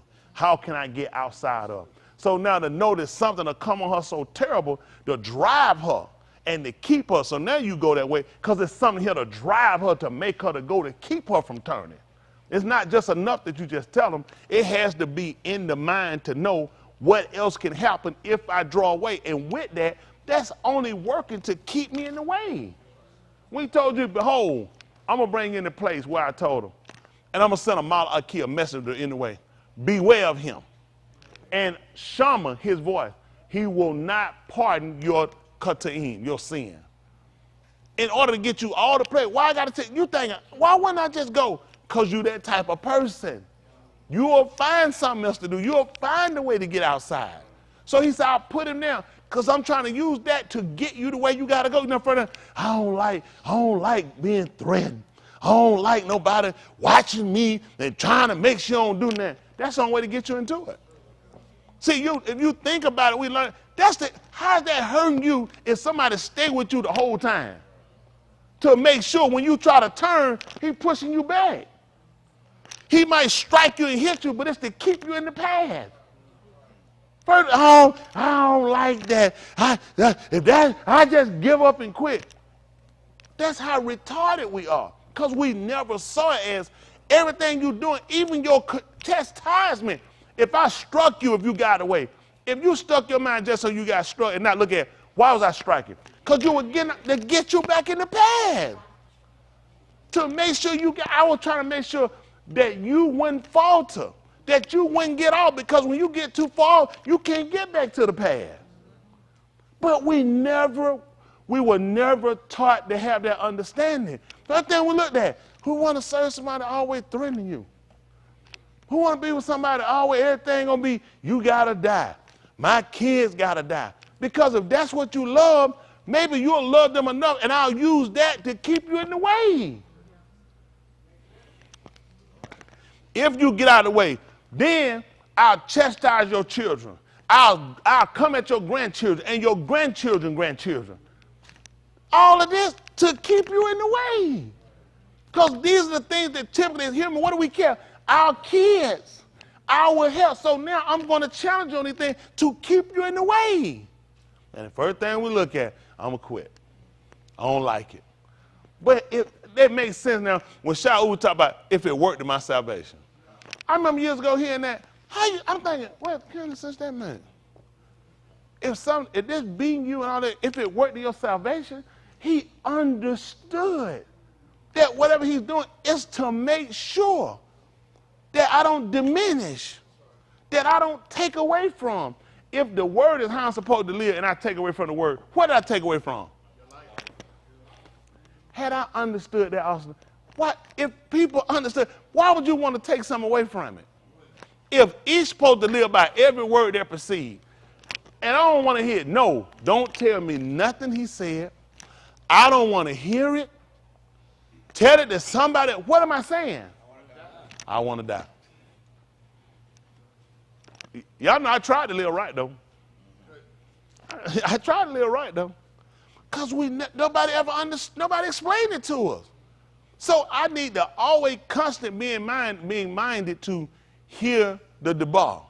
When they were told to show me the debar, this life, even if he came, you served other Elohim. You've eaten from the table I told. You drunk from the cup I told. Now I'm going to chastise you. Now I'm going to do. First thing we're stuck on. Why is he doing this? Huh? I can't hear you.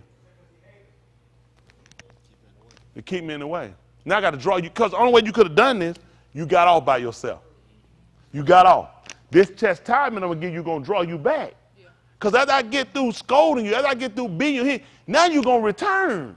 You're going to get this, going to drive you back to the path. But we never understood that. We thought we could, like I said, have your cake and they say, eat it. Well, that's bad. That's dumb. Why would I have cake and I can't eat it? Why are we saying things like, I apologize? Why? Why do I have cake tonight? Oh, and I want to eat it too? Why in the hell did I buy the cake if I didn't want to eat it? This makes no sense. I don't want to say stuff like that. I apologize. There wasn't them wrapped up in an enigma or something. It makes no sense. Oh, you got your water, you want to drink? Yeah, I'm thirsty.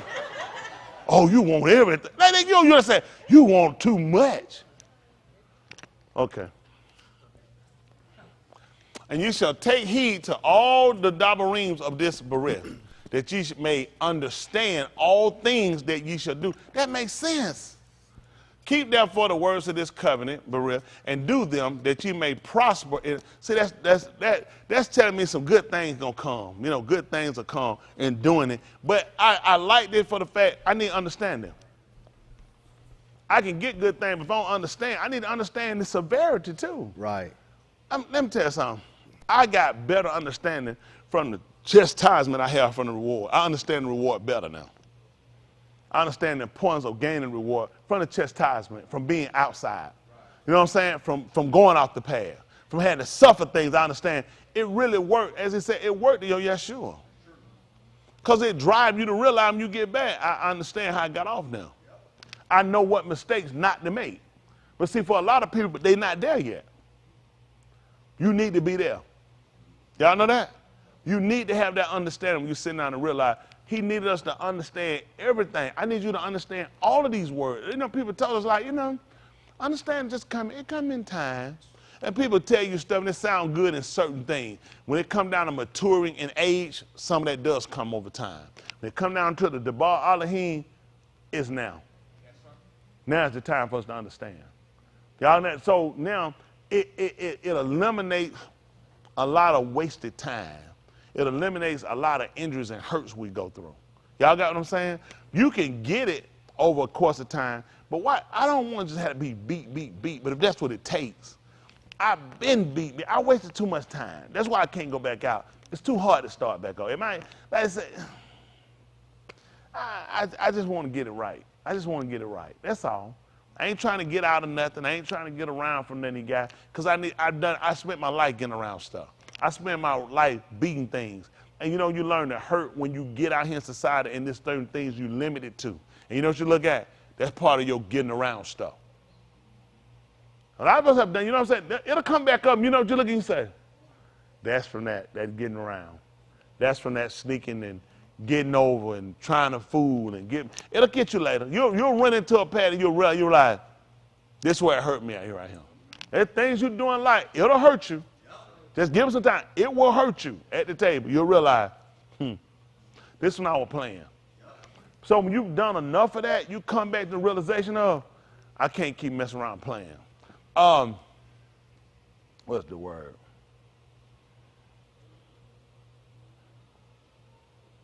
I think it's Typha. T-I. Y'all ain't right. T-I-P-H.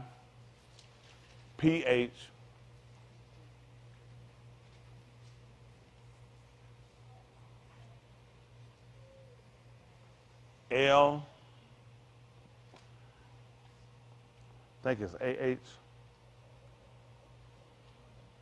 Tifla. Tifla. Do y'all know what that means? It means empty, silly.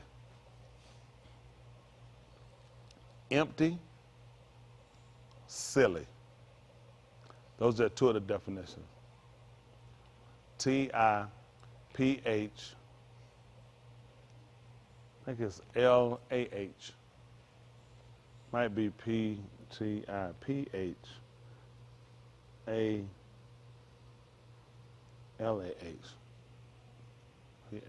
Typha. It means empty or silly. They'll use the word fool. It's important for us to start looking at things we do. When something's empty, it's nothing there. And a lot of times, did y'all find the spelling of it? And that's the thing we have to start looking at, trying to make sure we don't do things that come up to be empty. There's really nothing there. For them, they looked at things in a different light. You know what I'm saying? Like we'll say like maybe wasting time. They look at it just being empty. There's nothing there. There's absolutely nothing there. And that's what we don't want. We don't want to have that internal, that there's absolutely nothing there. Y'all got it? We don't want to be considered void in this man's sight. You know, a lot of you guys, I told y'all before, y'all gave up a lot. A lot of y'all suffered a lot to be him. It's bad to get to a point and you just give up and you let it go for something that's empty, something that's just silly. Because at the end of the day, we got to get this right. Okay? Oh, you found it? That's it. Okay. Tefla. The same. Folly, foolish. So look this up in lexicon. This just strong right here. Lexicon Hebrew.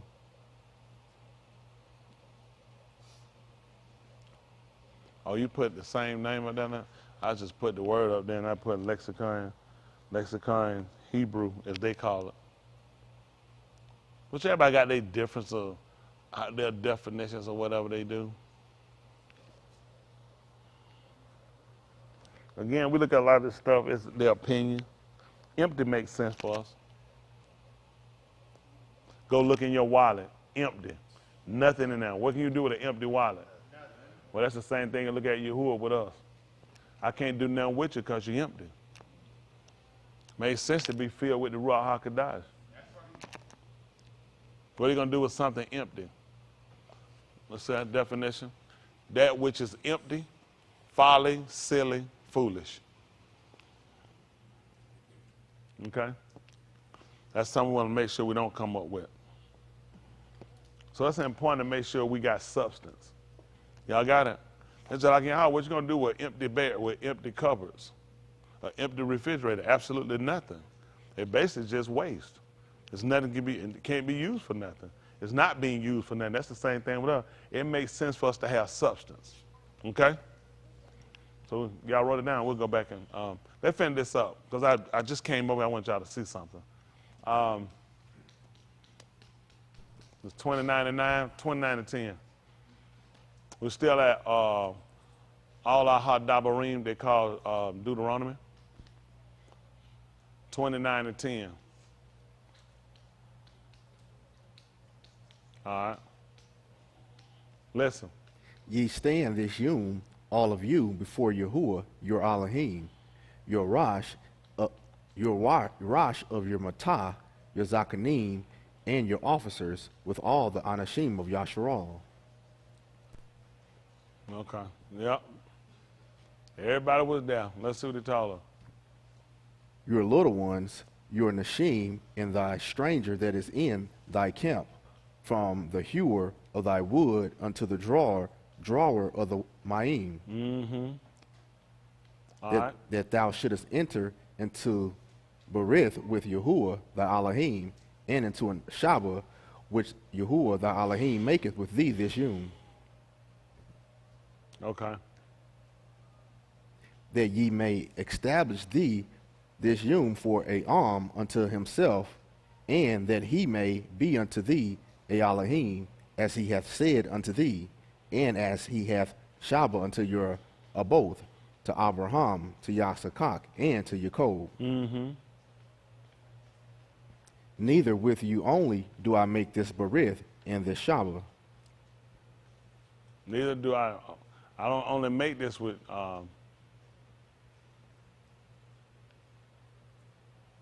Okay, go ahead with you. Go ahead. But with him that standeth here with us this yom before Yahuah our Elohim, and also with him that is not here with us this yom. Who's he thinking about? Us. That's why I appreciate Yahuah. That's why how you gonna control when you were born? You can't.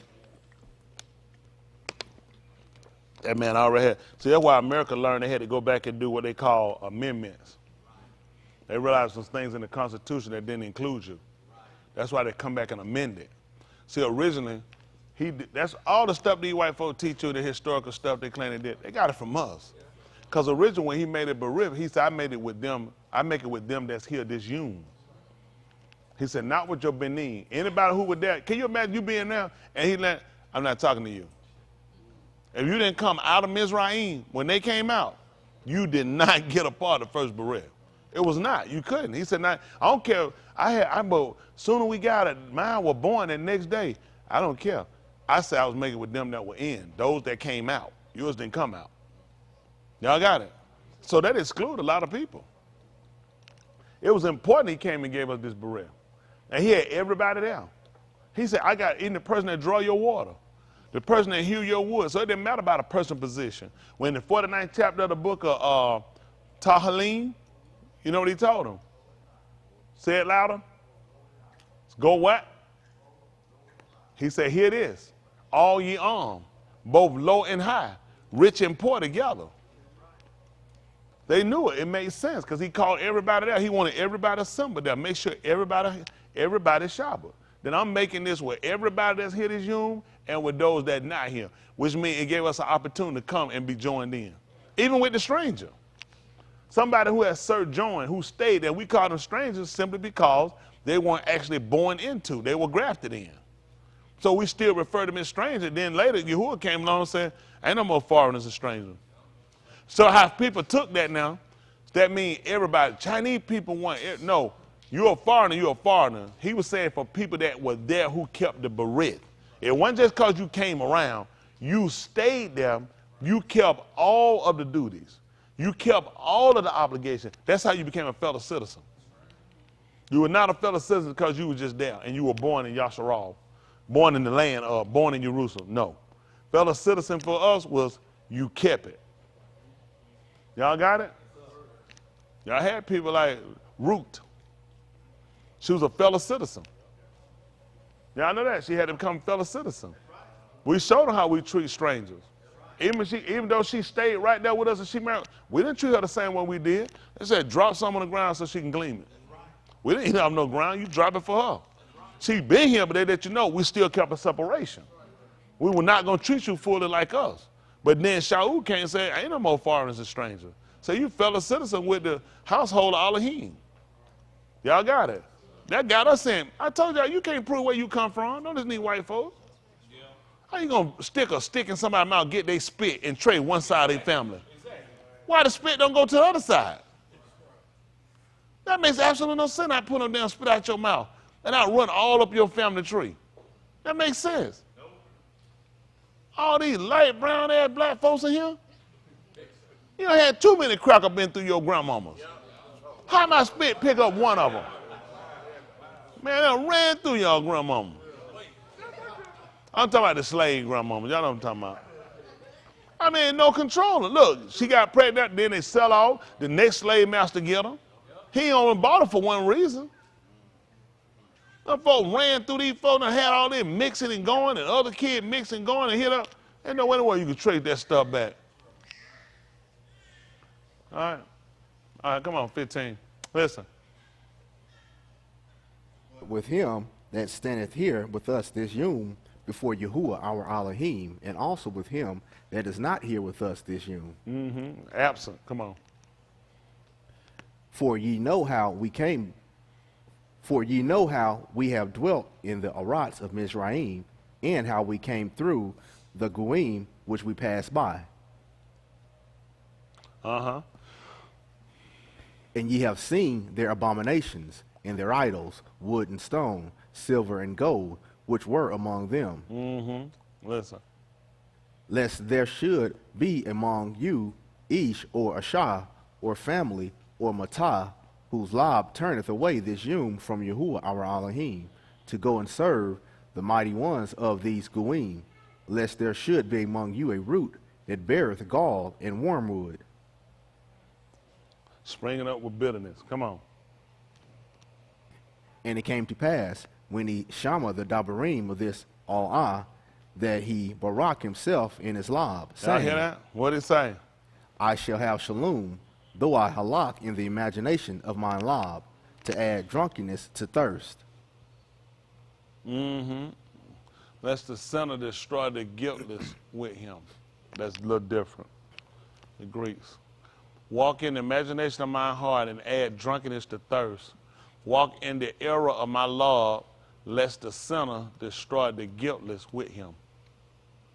The drunken, and walk on in the naughtiness of my law, heart, and drunken may consume the thirsty. That's not the same statement.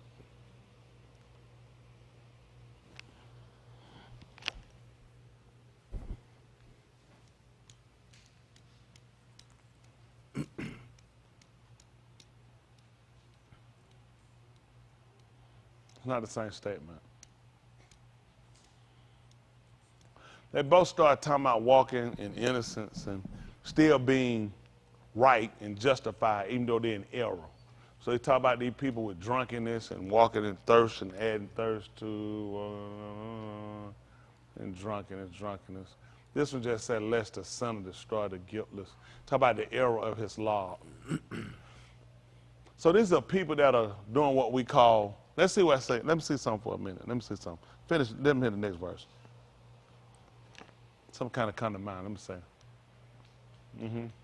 Yahuah will not spare him, but then The anger of Yahuah and his jealousy shall smote against that Ish and all the Al-Ah that are katab in this shafar. It makes sense what they said. Go ahead. Shall lie upon him, and Yahuah shall blot out his Shem from under Shamayim. But the Greek said that it was going to wind up getting them that was attached to him. So it makes sense he talked about that the son was going to take out the guiltless. Y'all see it? The Greeks told him that the ones that attached to him too. Curse on attached, come down 20, but guiltless, by no means being willing to pardon him. But then the wrath of Yahuah and his jealousy shall flame out against him. Come back up, by the way. Let me say so. Out against that man, and all the curses of this, all the real shall attach themselves to him, which are written. When in this book shall lie upon him. Shall blot out his Shem from under Shamayim. Well, I was thinking about something I was reading, how Yahuah was saying he wasn't going to pardon him. You know what the book tell us? Let me see. Let's see how this works out. See that Operate chapter 10, verse 25? See if that makes sense? They call it Hebrews.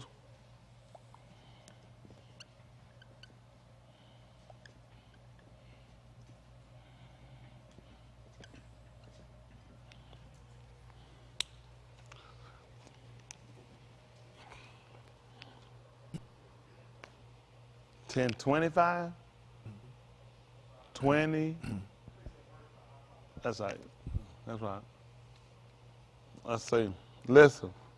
Not forsaking the assembling of ourselves together, as the manner of some is, but exhorting one another, and so much the more as ye see the yom approaching. Amazing, Yahuah called everybody there to that assembly. Mm-hmm.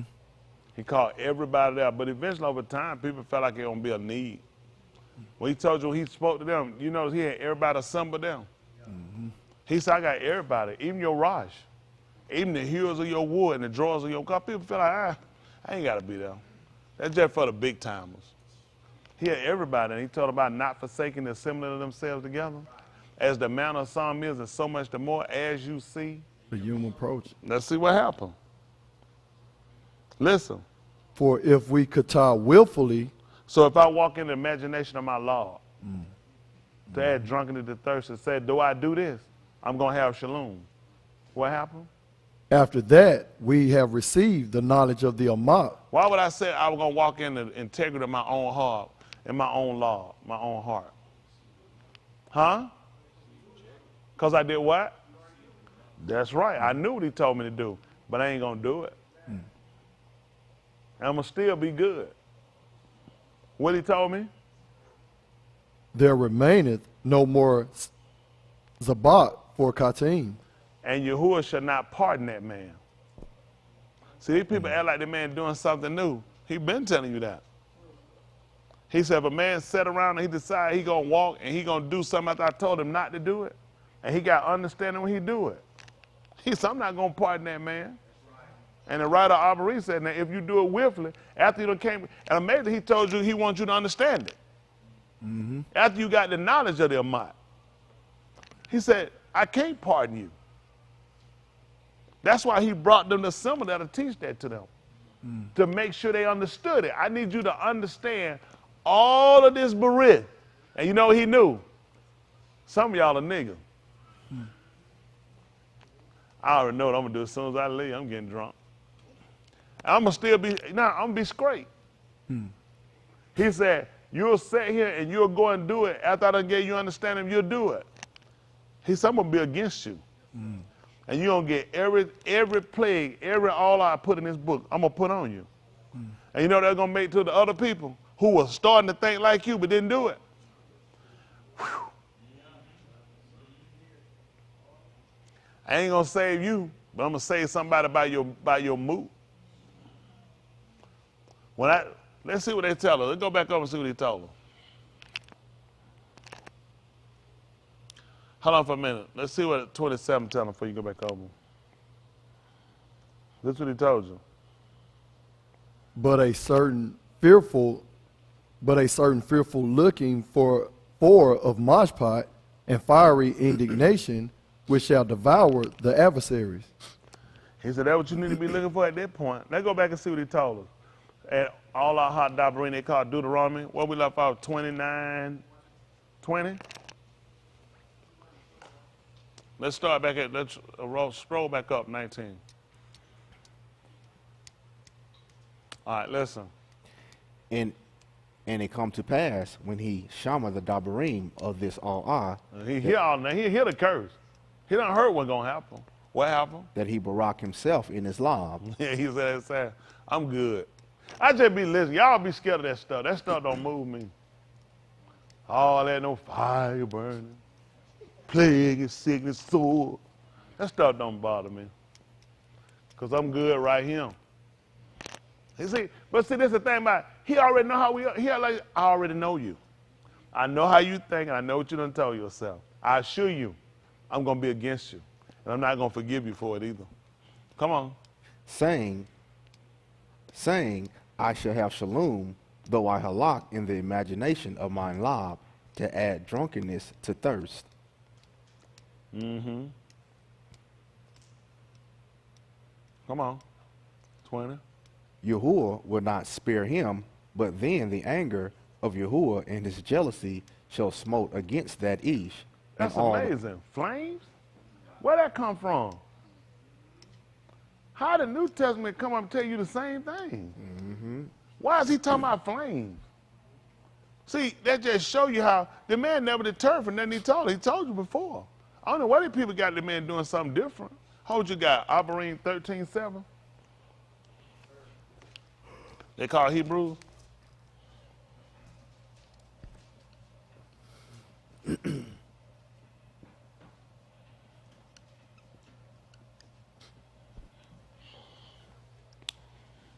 Judge, you turn off for me a little bit. I got it, please. All the way up. Yeah, please. Thanks. I do. All right, listen. Zakar them which have the rule over you, who have spoken unto you the debar of Elohim, whose amunah follow, considering the end of their conversation. Wow. Y'all know this in your book too. You supposed to mark and remember and I tell you something. I shot over you. I rule over you. Y'all know that? Tell y'all to consider the end of my conversation. The conclusion of the matter. That sound familiar? Okay. The book told you that in the book of Kahalah. Let us hear of the whole matter. Fear Elohim, keep his commandment. for this is. The whole duty. I got to go to work, man. Man, I'm here talking. I got to go to work. No, nigga. This your whole duty right here. Everything else you doing, you playing with it. Y'all know who give you that strength to go to that job you got? That's right. Y'all know who get y'all up to do what y'all do? That's right. Let me tell you something. We got to do some whole restructuring on stuff, how we do stuff, because at some point we kind of got things twisted. And we forgetting how important. I know we got lies outside of him. What we believe go with us. That'll hurt you. What you believe supposed to go with you where you go. I'm telling you, it hurt y'all. The importance of what we do here is it. This priority take precedence over what we do. This a lot. Whatever. How many of y'all got stuff you like doing outside? I'm talking outside of being here. Okay. You know who give you the strength to do that? So when his stuff not governed first and his stuff don't get that same care, his stuff don't get that same alertness, how long you gonna be able to do what you're doing? I come, I go to sleep on him. I know Wednesday night we pushing, we tired, Shabbat, now I know this long, I apologize to a degree, that's me. I'm just trying to make sure we cover these ends. Because we've been so far off. How long you think he gonna let you do what you're doing when you sleep on him, but you stay walk on your stuff? How long you think he'll let you do it? You let on his stuff, you don't have time for that stuff. And then this the rationale though. The Lord know I got a family too now. What am I gonna do? Well, okay, y'all go. All right, what are they gonna do when I can't pay my bill? Like somebody told me one time, synagogue gonna pay my bill, and everything. But I'm just telling you, sometimes we forget. We're not doing anything that we're doing of ourselves. We're only doing it because he get the ability to do it. Don't they click for us? He click it. Let me ask you a question. How do these people out here become homeless and you have a house? Because of us? No, sir. There's some people out there homeless. I remember this guy. I used to go to Israel Baptist Church. Second church I was a member of. And you remember Ernest, the guy used to stand up down. He used to be around older black guys. He was like homeless. He was homeless. He'd do some stuff around that man. Stuff be so stupid and so dumb. That man had a degree. Very smart and intelligent. People wouldn't even know it by looking at him. Highly educated, homeless. Listen, you will never know he had a degree. He was very intelligent and smart. But you know what? He was homeless and could not get it together. You know, when you look at them people, you know what they look at?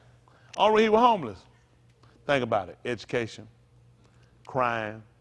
That's why he's homeless. Why else would you be homeless? Like education. If he had an education, he wouldn't be homeless. You know how many dumb people come up with that scenario? We need to get an education program to educate the homeless people so they don't be homeless. No, you can do all that you want to if one man decide who get a house or who stay outside. One man decide. One man decide who's checking the hospital, who check out. One man.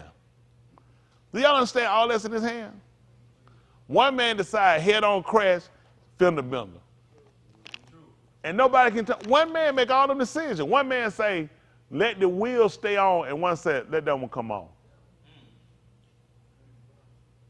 One man say, look, let's stay tight. The same man say, loosen. And you know what it take? It take 20 people. It take a whole week to investigate and go through the manufacturer to figure out the lug nut loosen up. But had they stood at his counsel, they'd have realized, I'm the one told them to loosen up. You know what I told them? Y'all too tight. Loosen up. That's what he do. Sometimes he look at, he's watching ride. He said, y'all too tight. Loosen up. He'll let somebody's wheel come off, and they'll catch it and make it over to the side. They said, boy, you know what? Thanks for that training I got. Because had I not had that training I had and caught that thing, man, I'd have lost that wheel, flipped over, hit the wall, and went into some more people. But it's a good thing I know what I'm doing. You know how many people got a good thing they know, and he said, you'll know I won't save you on this one. You know what he said? Draw a blank.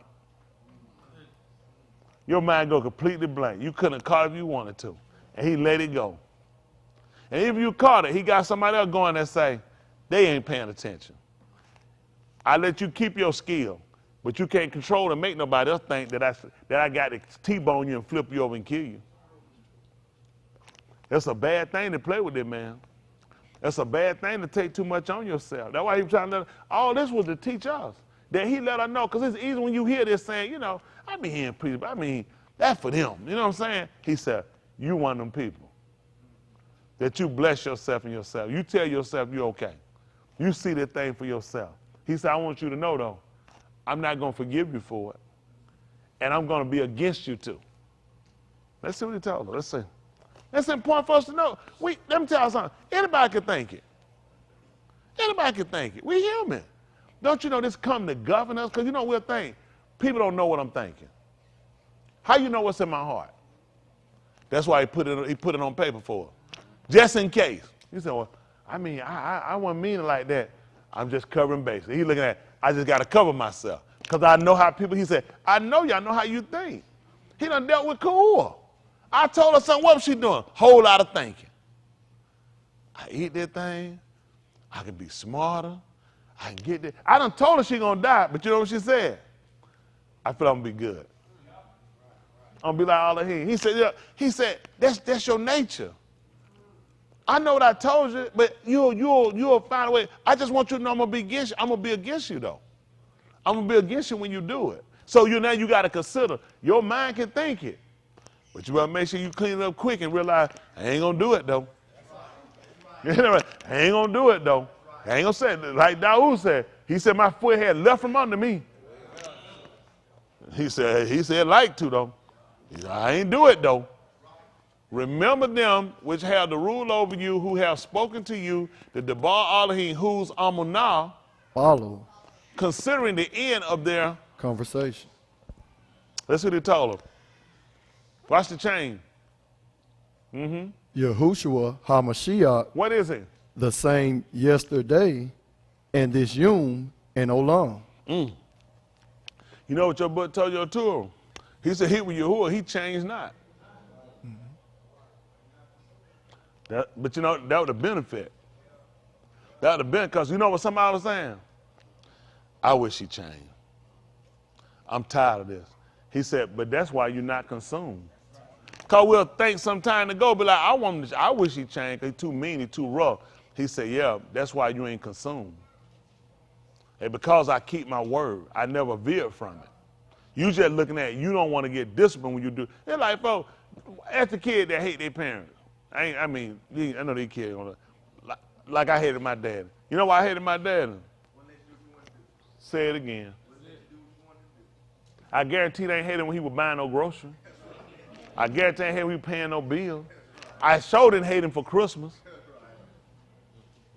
I only hated him when he got on me, being stupid, not listening, for fooling around, not paying attention, screwing up. I hated him. Worst man in the world. Worst man you ever seen in the world. Come back to consider, it was only because he was getting on me for the stuff I was doing. And all people want to do is get a break. Had it gone some other way, where would I be now? Well, I ain't gonna say he got the pay, got the way, but there's some things he did give me that came back. Just like it makes sense when Yahuah saying, when we bethink ourselves in the latter union. So a lot of stuff, it don't be for you. Right that time you getting it, like you said, no chastisement, it feel good for the moment. But later on you see where it lands you and the principle, some of the principles it give you, and you look at people, and people ain't got no principles. They'll lay on top of a baby. They don't give a shit. You're like, I ain't got no principles. Nobody never instilled nothing in me. Nobody never stayed on me to try to drive me to do right. When he told you, when they old, they want to part. I got older, now I'm back. You're a vil, but you're not. Listen, when you put enough in them, you keep putting in them that way. You know what? If they go, they ain't gonna go but so far. Y'all, you got to. Sometimes people, I just give up. Hell, you don't give up on a little bitty kid. I can't give them no little kid. Tie your little ass up. That's what I'm gonna do. Ain't that right? I'm gonna beat the shit out of my pants and my skirt. That's what I'm gonna do. I ain't gonna bother you. I'm gonna whoop hell out of my clothes though. Ain't that right? I'm gonna whoop hell out of my clothes. That's how you gotta teach them. Police come, I never laid a hand on them. I would hit my clothes. They shouldn't have had them on. They're my clothes. I'm gonna whoop them up. They should have hung them up. Isn't that right? I was so mad at my clothes, I beat hell out of them. A lot of times folks be like, you don't want to whoop me and be tough. My dad was tough on me, hard on me, but it helped me out. I was a good father. No regrets. Maybe about 1 or 2, but they ain't gonna worry about that. Too many good days. We can't worry about them 1 or 2 little things like that. But at the end of the day, I'm just telling you, having those things, my mom too, she was good. Man, I remember when I got tall of her. I don't know why she'd do that. She'd come and get me and grab my leg and push me up on the bed. I was like, why didn't lady gotta try to? She'd jack me up there, she'd grab that and jack me and push me. I'd be like, why? What is this about? Why she gotta jack me up and push me on the bed? Why? She want to let you know I still grab me now. So that's what he wanted to let us know, that was confirmation that I know Yahushua, just like with Yahuah. That was confirmation, but he changed not. Yes, sir. Think about it. Every time he came and talked to us, even when looking at that, we're talking about what? Probably over 500 years. They spent 430 in Mizraim. They had years before Abraham. They had probably 600 years, probably somewhere maybe 500-600 years, possibly now. And you still talk about Abraham, Yahuah, and Yahuah. I want to let you know I haven't forgot my Barak. When I told you who Elohim I was, of Abraham, Yahuah, Yahuah, that was confirmation he hadn't forgot. That was important. That's important for me. How many times y'all have felt like you were forgotten? I mean, how many of y'all feel like you've been forgotten? The book said Elohim is not unforgotten, unsaid Roshan, but unsadiq, to forget your labor love. of a hog. I need to know that. For some people, it don't matter because you're not really trying to seek the care of him. I really want to seek the approval of him. You know what I'm saying? I want to seek his approval. I seek his approval. I want him to be satisfied with what labor, what work I'm doing. Y'all got it? So I want his approval. I want to know that I haven't been forgotten. Life can make you feel like that sometimes. Life can make you feel like you insignificant, you're not a part. The fact that this man made a beret, I just want to talk to all the preachers. You got to be thinking, well, you're not a preacher, so I ain't talking to you then. He said, bring the hewer of wood too. That's right. Somebody like, they just kept working. They're like, I ain't, he's not talking to me. And whoever bring the water, bring them, let them come too. Guess what you can put in, you can understand now. 11 and 28, Yahuah. See if it makes sense.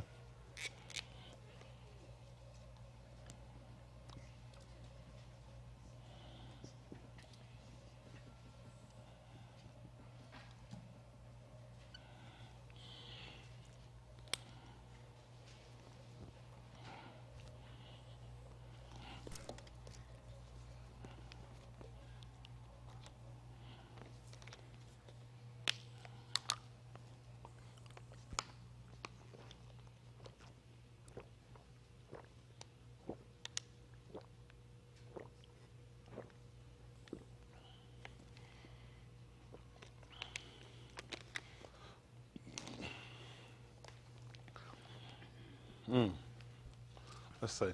Check this out. Listen. Come unto me, Who? all ye that labor and are You heavy talking about the laden. hewer of wood and the drawer of water? You mean you want the share, you want the roast, right? All ye that labor and are heavy laden, And what you'll do? and I will give you rest. Do what? Take my yoke upon you, And do what? learn of me. I want you to understand all of this beret. Isn't that what he told him? Mm-hmm. In the 29th chapter of the book of All Our Hadabarim, he said, I want you to understand all of this beret. That's right. So it was for everybody. It wasn't just for one particular person or the rulers that people might think. He said, I want everybody that labor and heavy laden. I'm going to give them shalom. What you think that meant to them? Think about for them. I mean, I'm just going to be the people just working for these people. Rest of my life. Then I die. But now he done called for the hewer of the woods, the people that cut the wood up. He done called for the people that draw the water. How insignificant that is. But yet he thought enough to tell them, I want you to come too. Because he wasn't unrighteous, forget your labor of love. That's right. If you don't work with a heart, but attach yourself to what you're doing, he ain't going to forget about it. But a lot of times we feel like that. That's why it's important for us to come and read it and understand it and be taught it so we know when those feelings come up, when that idea start to resonate through your mind or stuff come in your heart saying, you know, I know what it say, but I mean, I just got to do this. But then it should resonate in your mind, I'm going to set myself against that man and I'm not going to forgive him. Y'all know that? That's important for us to realize it. Isn't that right? It makes sense. Everything it makes sense. We keep thinking that people before us didn't have the opportunity we had. Where people get this stuff from? The same thing he told them, same thing he told us. That if you go ahead and you commit Qatar willingly after you come in the knowledge of the truth, he said, I'm not parting this stuff. Where y'all got that stuff from done? See, this is a new way where he just forgive it. He was doing the same thing for these people. Don't make sense. What, are you going to judge us out of one book and them out another one? No, sir. He going to come along and judge us out the same book. Y'all know that? Everybody getting judged out the same book. So it's important for us to get an understanding. These people taught into a way like they were so far-fetched and so far off from each other.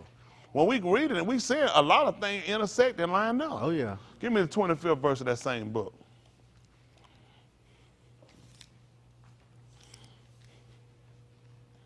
Listen. At that time, Yahuah answered and said, What he did? I hadu thee, Well, abi. the Greek said, well, the Latin said, he said, I confess to thee. They said, he said, confess and think are two different things.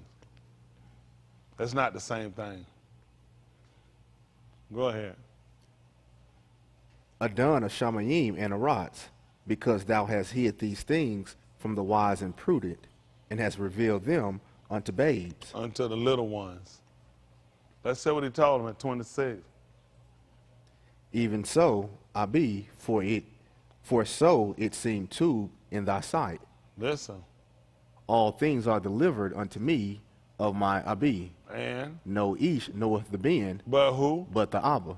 And what happened? Neither knoweth any ish the Abba, But? save the being. And? He to whomsoever the being will reveal himself. That's tight. That's tight.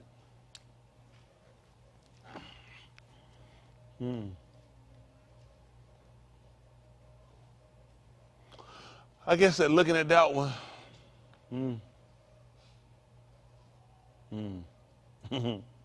Let's see how that work out. Olive, Shamuel, 16, 16:5. They call it 1 Samuel.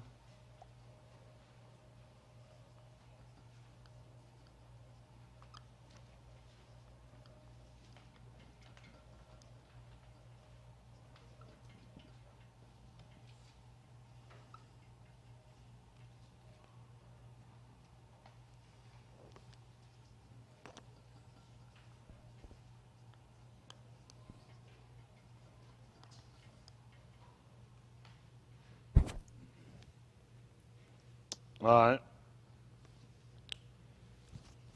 Listen. And he said, peaceably, I am come to Zabak unto Yahuah. Kadash yourselves and come with me to the Zabak. And he Kadash Yashi and his Beni and Yakra them to the Zabak.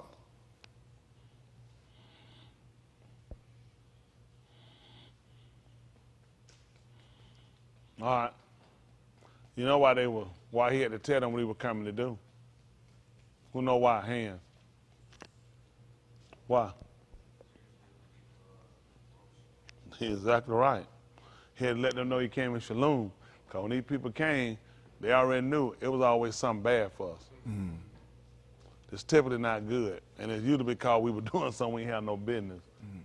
So they looked and he come here to let them folks know he was coming in Shalom. They knew when he was coming. Usually we done screwed up. That was the habit of these people, which means that's how important it is to change your behavior. All right, you got it? Yes, sir. All right, let's see what he tells them. Verse 6. And it came to pass, when they were come, that he looked on Eliab and said, surely Yahuwah Mashiach is before him. But Yahuwah said unto Shamuel, look not on his countenance or on the height of his stature, because I have refused him. For Yahuwah seeth not as each seeth, for each looketh on the outward appearance, but Yahuwah looketh on the law. Then Yashi Yakra Abinadab and made him pass before Shamuel, and he said, neither hath Yahuwah chosen this. Then Yashi made Shammah to pass by, and he said, neither had Yahuwah chosen this. Again, Yashi made 7 of his Beni to pass before Shamuel. And Shamuel said unto Yashi, Yahuwah had not chosen these. And Shamuel said unto Yashi, Hold let him move. And Shamuel said unto Yashi, are here all thy Benim? And he said, there remaineth yet the youngest, and behold, he keepeth the sheep. And Shamuel said unto Yashi, send and fetch him, for we will not sit down till he come hither. And he sent and brought him in. Now he was ruddy, and withal of a beautiful countenance, and two to look to. And Yahuwah said, Zarak, Mashiach him, for this is he. He told y'all nobody knew who the being was but the Abba. See, even Shamuel went in there, they didn't know who he was. Everybody he looked at, he kept thinking that was him. He said nobody didn't know who he was. Y'all know that? And he also had a knowledge of the Abba too. Even in the 17th chapter, he told you what he did. He said, I kept my Abba's sheep. He knew. See, and he had to reveal it to him. Nobody knew. Everybody he looked, they thought was him. That wasn't him. That's how important it is for us to know. Y'all see what he told you? In the what was that, the 11:25, that nobody knew who he was, except whom he revealed himself to. That's why he told Cuff that he was a Barak. It was a benefit to him. Because he told him Pasah and Dom didn't reveal it. He didn't go through his lineage to get it. It wasn't because of the flesh, because they were trying to look because of the flesh. He said, my Abba was in Shamayim. That's the same thing happened to Shaul. The Shamuel. The Abba had to reveal it. Flesh and Dom didn't reveal that. Didn't he just tell you? He said, you looking at the outward appearance. What was he looking at? The Ruach? He was looking at flesh. And he also was looking at Dom. You know how I know he was looking at Dom? Because he asked Yahshua, was that all his being? So he was looking at lineage. Why was he asking, were that all his sons? Because I'm looking at blood. He said, but the Abba had revealed it to him. Hello? Make sense? How did he know it? He told him then and said, that's him. Mashiach him. The flesh didn't reveal it to him. Okay? He wasn't even there yet. Hello? That's why it makes sense that he made a statement to y'all too. That when we came in his Malkut, that we was all going to sit down and eat and drink. That's what Shemuel just told you. That we weren't going to be able to sit down and eat and drink until he got there. He told him Matthias that when they came in his Malkut, that we were going to sit down and we were going to eat and drink in there. Trying to get them to understand. If they understood this, they understood what they were trying to tell them. I'm the one. You can't do nothing until I get there. Hello? So we were looking to sit down in his. Everything was predicated on the being. Hello? Okay. I don't know why it's so hard for people to recognize what Yahushua tried to tell us, or the Abba tried to tell us about coming through him. We call ourselves Yasharal and Yehuda. You ain't gonna believe it. Those are sons. We don't call ourselves Abrahams. Abraham is the father. We call ourselves Yasharal, Yehuda. Those are sons. That's how you connect to Abraham. When Yahushua told you, you can't get to the Abba but by me. There's no other way to get to Abraham unless you come through that lineage. Why people don't call themselves Abrahamic? They'll call a religion Abrahamic religion. Certain religion, Islam, they'll call them Abrahamic religions because they'll claim Abraham as the father. But none of these people call themselves Abrahamians. We Yasharal. You got to come in through the Son to get to the Abba. Hello? Then you notice you learn. Yasharal is the Father. Yasharal called in all his benim and told them to listen to their Abba. Guess what you told Yeshayahu told? Yeshayahu told you. Unto you a child was born. Unto you a being was given. And the government was going to be on his shoulder. And his Shem was going to be called Wonderful, Counselor, the Mighty Elohim, Shashna, the Everlasting Abba. The Son was going to be the Father.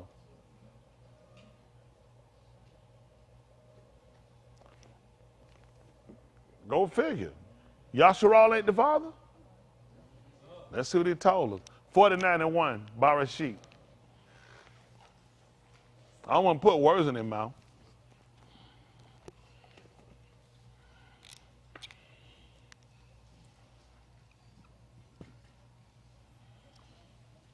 I didn't read it, but I think 29. Barashit, they call Barashit.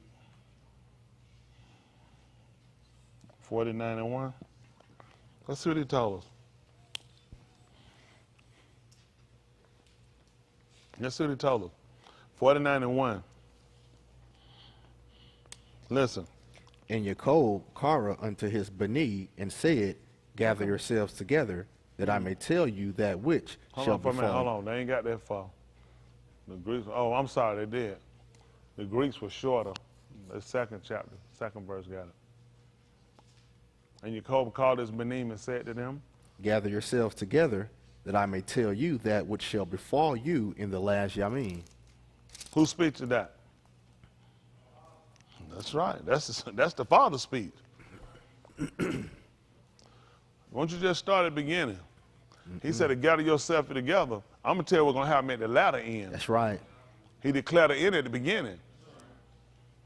That's what he told. Why you don't tell me what's going to happen right now? Well, in a few minutes, y'all going to walk out. I'll get through talking. Now, I'm going to tell you what's going to happen at the end. Mm-hmm. Yes, Yahuah told you that. I declared the end at the beginning. That's right. That's why I pay attention to his speech. Listen. Gather yourselves together, and Shama, ye Bani of Yaakov, and Shama unto Yasharal, your Abba. Hold on for a minute. What you say now? And Shama unto Yasharal, Who your is that? Abba. It's tight. So the son is the father now.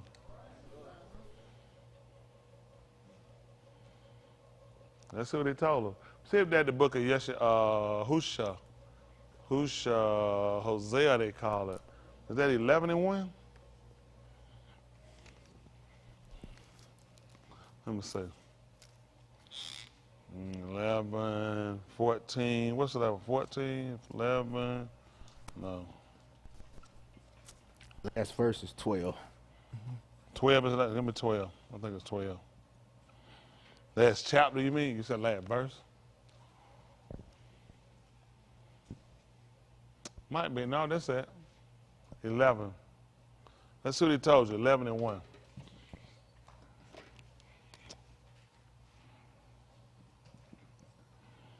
Listen. When Yasharal was a Na'ar, then I ahab You him. said when he was a what now? Na'ar, What happened? then I ahab him, That's when he ahabed him? and Yakra my Ben out of Misraim. You said he called the father from where? And Yakra my Ben out of Misraim. 49 and 1 told me what again, Chris? I'm confused. Barak sheet, they call Genesis 49 and 1. Listen. Yaakov Kara unto his Bani, and said, He called it his sons and said, Gather yourselves together, that I may tell you that which shall befall you in the last Yamin. see, another thing y'all to find, when Yahuah would summons us, with Yaakov, see, they already had been taught from their fathers. Kind of like the Rockabites. That's what he told them, not one of them should have been left out. I called my Benin, and I told all of them to assemble themselves. So when Yahuah gave us orders and gave us letters about us gathering ourselves and assembling ourselves, we already been taught this from our fathers, like the Rockabites. Since the Yamin, our fathers, we never drunk wine, nor did we build houses. That's what their father had commanded them. Why do you think he took their seed? They already had a discipline. Why am I call some people that ain't got no discipline? You ain't never had no father. What am I gonna do with you? You see what he told them? Which one of them supposed to not come? I just told all my Benin to gather themselves. That's right. So I could tell them what's going to happen to them in the latter Yamin. That's right. They already have a discipline. That's why it made sense when Yahuah gathered them and told them what was going to happen. Because they would have passed it on to their children. Mm-hmm. He knew what it took in order to happen. Teach it to your Benin and to your Benin. And let them teach another Tuladah. That's right. Everybody just think these folks just walked up and started doing something. The man done told them. Listen, assemble yourselves.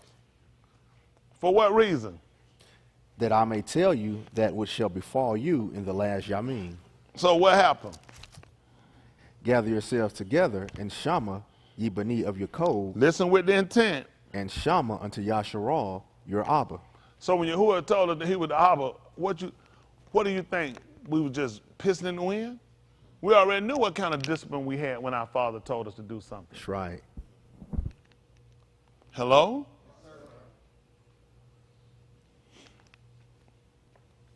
Wow. That's tight. That's tight. That's how important it is to pay attention. They already had a discipline. Now we learn that the Father, the Son, was the Father. Right? It made sense that Yahushua was going to come the Father. Hello? He was the Son, but he was going to be the Father. It made sense. So was he. And we watched the same practice. Yahushua was in Mizraim. What was going to be the next step? He was going to become the Father. Wow. That's why people have a problem believing it, because they try to believe with their carnal mind. Right. But yet the same thing they got a problem believing they become. They dumbass was a son, and they got kids. Then they're going to ask me, how the son going to be the father? I don't know, dumbass. Forgot the hardest time was stuff. How do you, you're a son, you your father's son. You just father's son. Father and son. Name father and son. They don't understand. I'm confused. How the father going to be the son? How the son going to be the father? I don't know, dumbass. I mean, what's bad, the stuff people argue with happens every day. The man let you see it, so people act like they got to pray over it. They got to fast over it. They got to go to school and learn it. Damn thing happens every day. That a son becomes a father. The man tell you, I'm going to be the father without end. It's going to be a continuing thing. It's not going to stop. The man keep getting benign. People constantly keep killing. Y'all understand since the time he did that act, that there were people born unto him? Has it stopped? We here now. Every human, somebody's coming over to this man. This man's fatherhood is not, he's got an unchanging fatherhood as well as he has a kohanim. He's not moving from his position. He's continuing to gather. He's continuing to set and offering himself. He has appeared in the presence of Elohim for us. So he don't see us. He'll see him. You know how that works? The book told you to put ye on. Yeah, it told you to put ye on Yahushua Mashiach. That was only because of your cold. That's what he did. He took the gold, he put the hair and stuff on. So who did the father see? Who did he think was before him? Hasu. He didn't see your cold. Our end is to make sure he see Yahushua. He don't see Tony. The voice might be that of Tony. Makes sense? That's right. That aroma is important because of what? Hands. What were you told?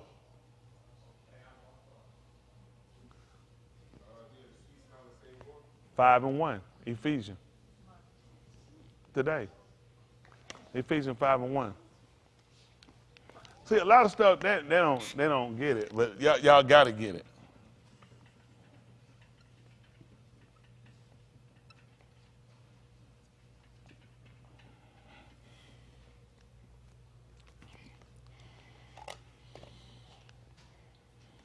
Are y'all learning? Yes, sir. Is it making sense to y'all? Yes, sir. Why people wouldn't just take time and just tell us where it makes sense though? Instead of reading then just throwing it, you sound confused. Like, if you ain't got it, then he ain't gonna save you. You said, now I gotta lie. Cause I can't sit out here and mess around and don't be saved now. You done ran through something and you ain't explained it to me and you tell me the Spirit should have taught me. If the Spirit teach me, why are you talking? The Spirit will teach you when a man give you understanding. That's right. I don't know, but folks just get up there, pray for the Spirit to come in and teach you. What do you need me for? Right. Man, I told you, a man gonna declare it to you. That's right. What do you need Musha for? Let Spirit teach. Because you're not spirit, you're flesh. He gotta give you what you understand. Even Shaul said to the weak, how he came? Picking up every damn thing he could find. He said, I came to him as weak.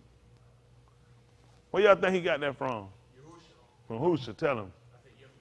Why you got it from Yahushua? I look at the Gibeonites when they came in. How y'all think they got Yahshua to take them in? They came in with old shoes. They brought me in with molded bread, and they told me they clothes. So I put this shirt on, man. I came straight out of Mason, straight to y'all. Whole moth-eaten, dirty, filthy. We came from, and we could, you know why we can identify? We came a long way out of Mizraim. Remember, your book said you could have took the shortcut. You went the long way. Look how long it took you to get to that land. You spent 40 years in one spot. Then the other years you spent before you got there. So you got some people come up and tell me they done left. They said, it's bread. I burnt my fingers. I was sucking my finger the whole time. I done got here, another thing done molded. They looking at it. That remind me of me. My trip was long like that. But see, the thing was different with us. Yahuah said, I didn't let your shoes wax off or your clothes go. But I knew I understood it, though. You didn't have Yahuah, though. That's the difference. But I understand your struggles. You see what I'm saying? I'll take you in. And made a barak with him and said, we won't kill you. We were killing everybody. See, y'all didn't pay attention when he told him in the 29th chapter. He said, I brought you out of Mizraim. I brought you through all them goyim. You know what he brought them through that for? I want you to see them. So look at those people. Those people right there, they got a different Elohim. They Elohim in wood and stone. You got your Torah. Your Torah clearly told in the 4th chapter, all our hot dabrim, you shouldn't make no wood or no stone. Neither should you prostrate yourself before it. And when you see it, tear it down. Tear it down. Rip it apart. And I want you to destroy these people. So all them folk knew that the judgment of Elohim had come through unashamed. It was coming through man. He was using man to punish man. You ain't gonna believe it. These white crackers got our black ass over him, beating the hell out of us, shooting us, locking us up, shooting us up with the drugs and diseases. Where'd that come from?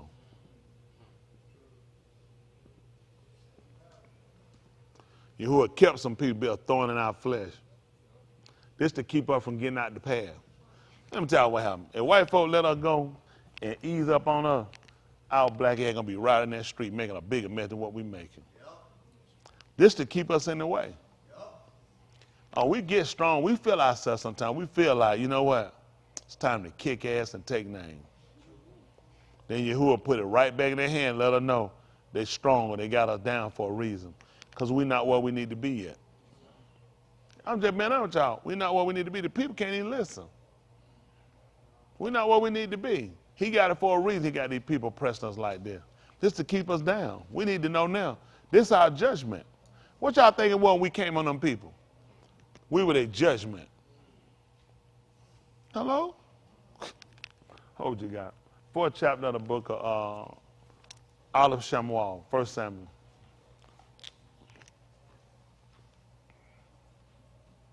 1 Samuel they call it.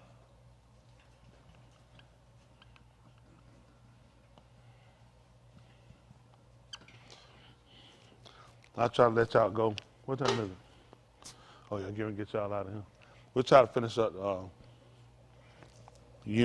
tomorrow in the morning. You will see fit. Don't hold me to nothing. I don't know where we're going to go. But I know we need understanding. That's how these people saw. Listen. And the Debar of Shamuel came to all Yasharal. Now Yasharal went out against the Philistine to battle and pitched beside. He didn't say that. The Greeks didn't say that. The Greeks said and it came to pass in those days that the Philistines gathered themselves together against Yasharal to war. It didn't tell us that the word came to Shamuel. Came to pass. And the same thing, the Latin said the same thing. They did not say that. James said that the word came. Neither one of these writers told us that. They just let us know what came to pass. That the Philistine gathered themselves against Yasharal to war. Go out. Go ahead. And pitched beside Ebenezer, and the Philistine pitched in Aphak. They just said, oh, okay, yeah. They did. See, sure they take the E, Ebenezer. It says the E type. It said in the E, I mean, that it makes another either Suri or one of them. These folks always got something going. What's that? Camp. Okay. Mm-hmm. Come on. And the Philistines put themselves in array against Yasharal, and when they joined battle, Yasharal was smitten before the Philistine, and they slew of the army in the field about 4,000 Anashim. Yeah. And when the armed were come into the camp, the Zakanim of Yasharal said, Wherefore hath Yahuah smitten us this yom before the Philistine? Let us fetch the Taba of the Barith of Yahuah out of Shiloh unto us, that when it cometh among us, it may save us out of the hand of our enemies. Go ahead. So the arm sent to Shiloh that they might bring forth thence the ark of the Barith of Yahuah of Sabaoth, which dwelleth between the cherubims, and the two Bani of Ali, Hophni, and Phinehas were there with the Taba of the Barith of Elohim. Go ahead. And when the Taba of the Barith of Yahuah came into the camp, all Yasharal shouted with a great shout. Oh, So- you God. That's crazy. They had two thieves on each side of them. The ark had two thieves there. Those the same two boys that were sitting, and when the people would come and offer their sacrificing, they would take it. They wouldn't wait for it. He told them they made the people the error in what they were doing. They told you that Yahushua was hung between two thieves. They told you it was between the cherubims that sat and overlaid and covered it. But them two boys were there too. Those were thieves. Let's see. Go ahead. And when the Taba of the Barith of Yahuah came into the camp, Tell them what happened. all Yasharal shouted with a great shout, so that the arats rang again. Uh-huh. And when the Philistine shama the call of the shout, they said, What meaneth the call of this great shout in the camp of the Abarim? And they understood that the Taba of Yahuah was coming to the camp. What happened? And the Philistines were afraid, for they said, Elohim is come into the camp. And they said, Woe unto us, for there has not been such a thing heretofore. Hold on. Hold on, stop. Man, y'all moving that thing so much. Where y'all, what y'all doing? No, I ain't even looking over there. When Philistine fit and said, these are the Elohims that'll come to them in the camp. 8th verse. Okay, he was reading the 8th verse. Y'all was at the 7th. 8th verse. 8th verse. Thank y'all. Listen. Woe unto us, who shall deliver us out of the hand of these mighty Elohim? These Greeks are saying they saying Lord. Not impossible. The Greeks got one. Deliver us today, for such a thing has not happened.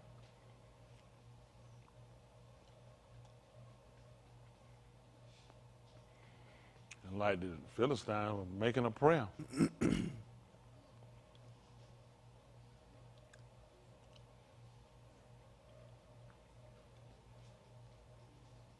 Okay, go ahead.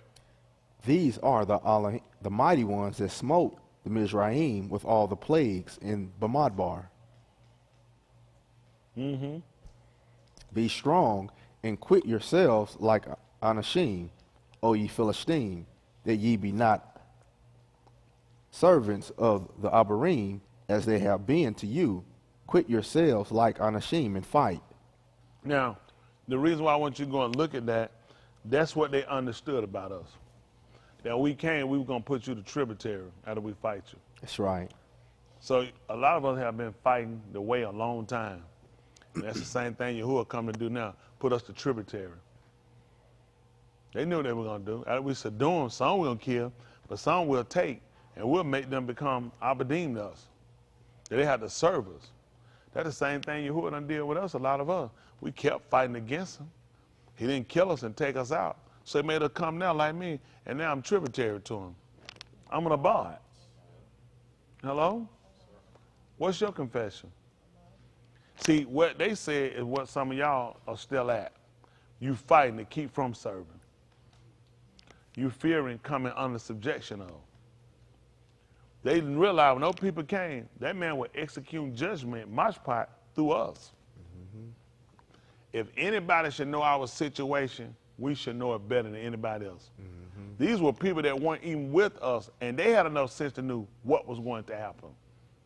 That this man was, that we were going to take these people down. This was going to be mashpat for them. And you were going to be Aberdeen. What was left was going to serve us. And those servants, they stayed there with us. What you think we're going to let them do on Shabbat? Probably go out and hang out, go see their family? Your ass coming to the sun again.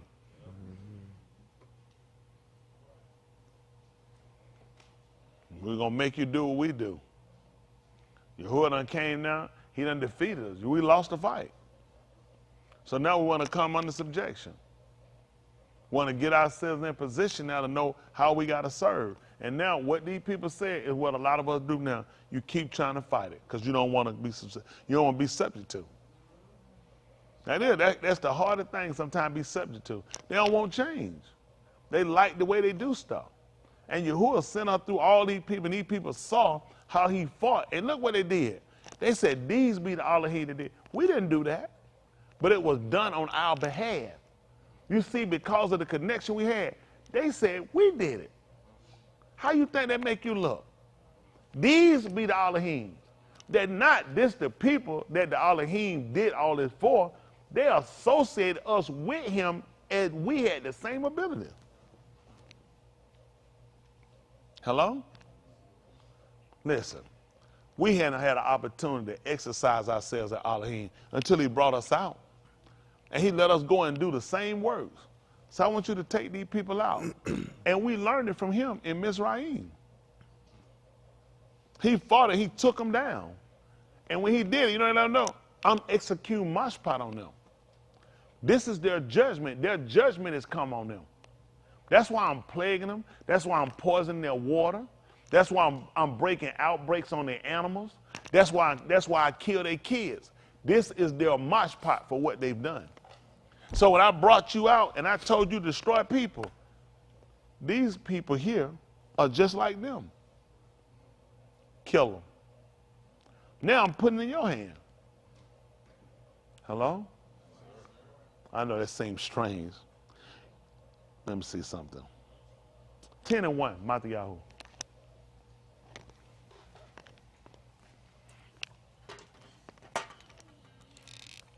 You get ready to take up y'all money.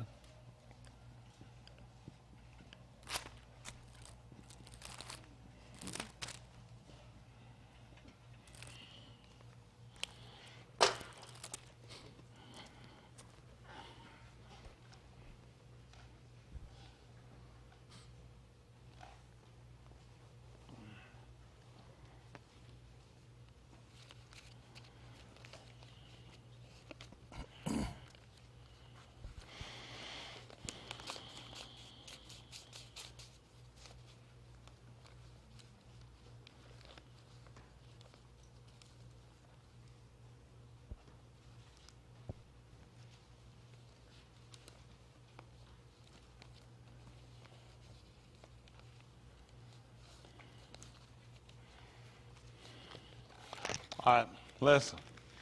And when he had Yakra unto him his 12 Talmudim, Y'all hear what he did? When he did what?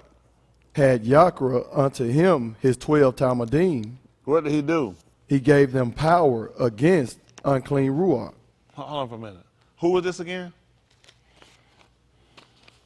And when he had Yakra unto his 12 Talmudim, he gave them power against unclean Ruach, What happened? to cast them out, and to heal all manner of sickness and all manner of disease. Let me ask you a question. Hold on for a second. Go to verse 5.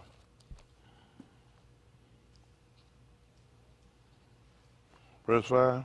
Yes, sir. Listen. These 12 Yahushua shalak forth, and amar them, saying, Go not into the Barak of the Goim, and into any city of Shamram enter ye not, What happened? but go rather to the lost sheep of the Beth of Yasharal. What happened?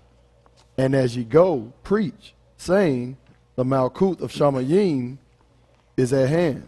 Judgment him. What you want me to do? Heal the sick, Mm-hmm. cleanse the lepers, Mm-hmm. coom the moot, Mm-hmm. cast out Shadim. Mm-hmm. Freely ye have received, So what you want me to do? freely give. Mm-hmm.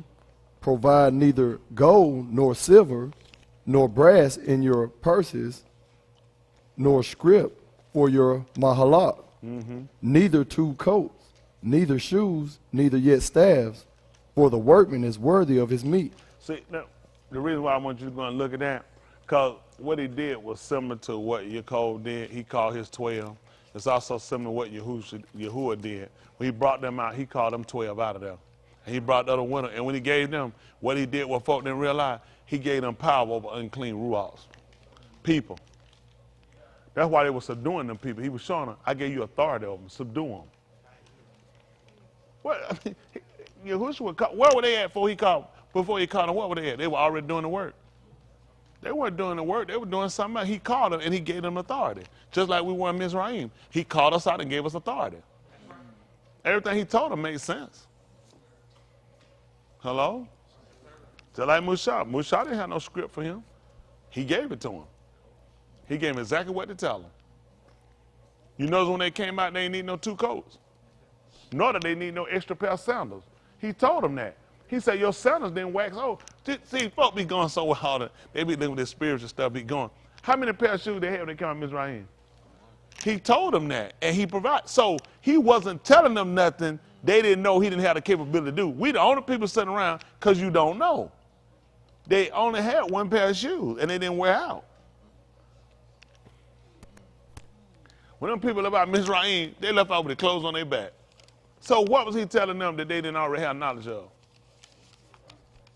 It made sense. Them folks didn't have no luggage bag.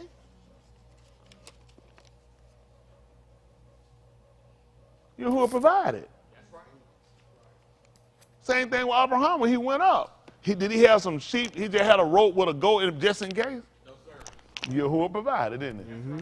That's what he tried to show you the whole time. I'll provide. But they didn't jump up with, what did it say? Faith, substance of things hoped for, evidence of things unseen. That wouldn't make sense with it. Nope. Because they already have a book that already told you that they did it. And he told them, your clothes did not wax old. So why would you need another? Your coat didn't. If your coat didn't wax old, your coat, why would you need 2? Why would you need 2 pairs of sandals if the first pair you got ain't worn out? I just like to have something just in case. No. I showed you that I will keep you. I provide. So when he sent them out, it only made sense. I kept a whole matah. You just 12 guys. Sure, I can keep 12 pair of sandals. I had 500-some thousand people you came out and I kept shoes on them. So 12 people? Come on. This kids play. See, everything looking impossible for us because we don't think, we don't read, we don't understand. These people that just walk out just doing something, they did it, it makes sense. You provide. Then Abraham tell us that. He said, Elohim will provide. That wasn't just for him. That was for us, even later hearing. Elohim will provide. He always do. But it sounds like something that really gets you going, oh man, his spirit get it working. It was working for them. It was working for them. Preservation. Some of y'all been looking, it's in a tight you been going. How many of y'all walk around with holes in your shoes? Wow. Your money been tight, stuff been going. He provide. He'll provide. He keep. Sometimes we don't look at things in a certain way because we look at how much we want. If you look at stuff for how much you want, you'll never see what he's doing. Because your wants are always out supply. My wants going to beat out what I got. There's no way in the world. That man he'll give us sufficient. But our wants, the wants man like he ain't done nothing. It was with them. They didn't want that. It looked like he ain't did that. What you done did? You ain't did nothing special. He said, man, pull your feet up. Show me the blisters on your feet. I mean, you ain't got no, you've been walking for 40 years and you ain't got no blisters. 40 years and you ain't wore the bottom of them shoes out. That same coat you had on when I met you? I mean, what about it? It ain't tore up. It ain't weather beaten. I've been keeping you. That's what he was trying to show us then. He was trying to show them then. Even in my chastisement, like people had lost some money. Ain't nobody bleed more than I bleed for people and how things are. At the end of the day, all he provide. Folks don't say it, but you know what? Because we want so much, and this is what he show you. Think about this. Why would I give you more? You unappreciative as hell at what I already gave you. To give you more than what? Put more on me. Think about it. If we're not appreciating what we have, if I gave you more, where is it going to put me at? I like that more. Now give me some more. More.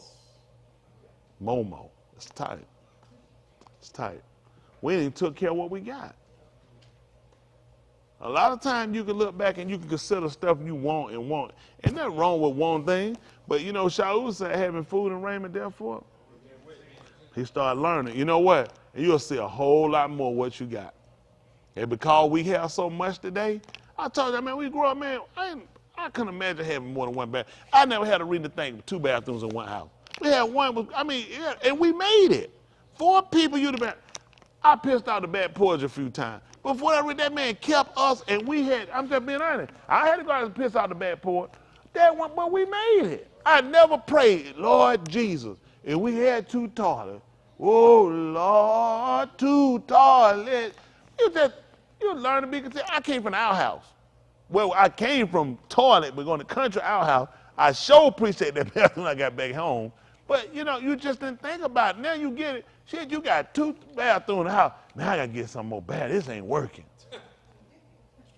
You had a house, man, we had reunions at the house sometimes. You had one bath, and nobody never holler. Man, what y'all, man, we finna have no reunion on here. We need somewhere with more bath. Now you got to have 20 bathrooms and folks can't take a shit. I'm just saying, look how many of y'all grew up 1 bathroom and you didn't even think about no 2 bathrooms? Only time I had 2 bathrooms here, you was at a building somewhere. There ain't no 2 bathrooms. In my era, you just didn't have 2 bathrooms in no house. That just wasn't common. If it was it was a mansion or something. So now you look at all this stuff he got with 3 bathrooms.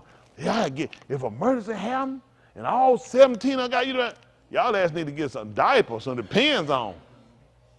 All y'all shouldn't be going at the same time. But it's just stuff he's giving us. A lot of times we don't appreciate. I tell my wife, I tell my, listen, appreciate what you got.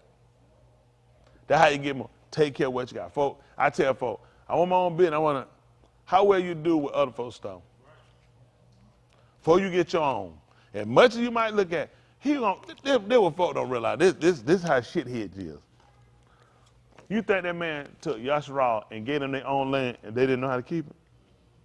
Them folks were already keeping and farming before they got it. They had like jumping up all of a sudden now trying to get them something to keep.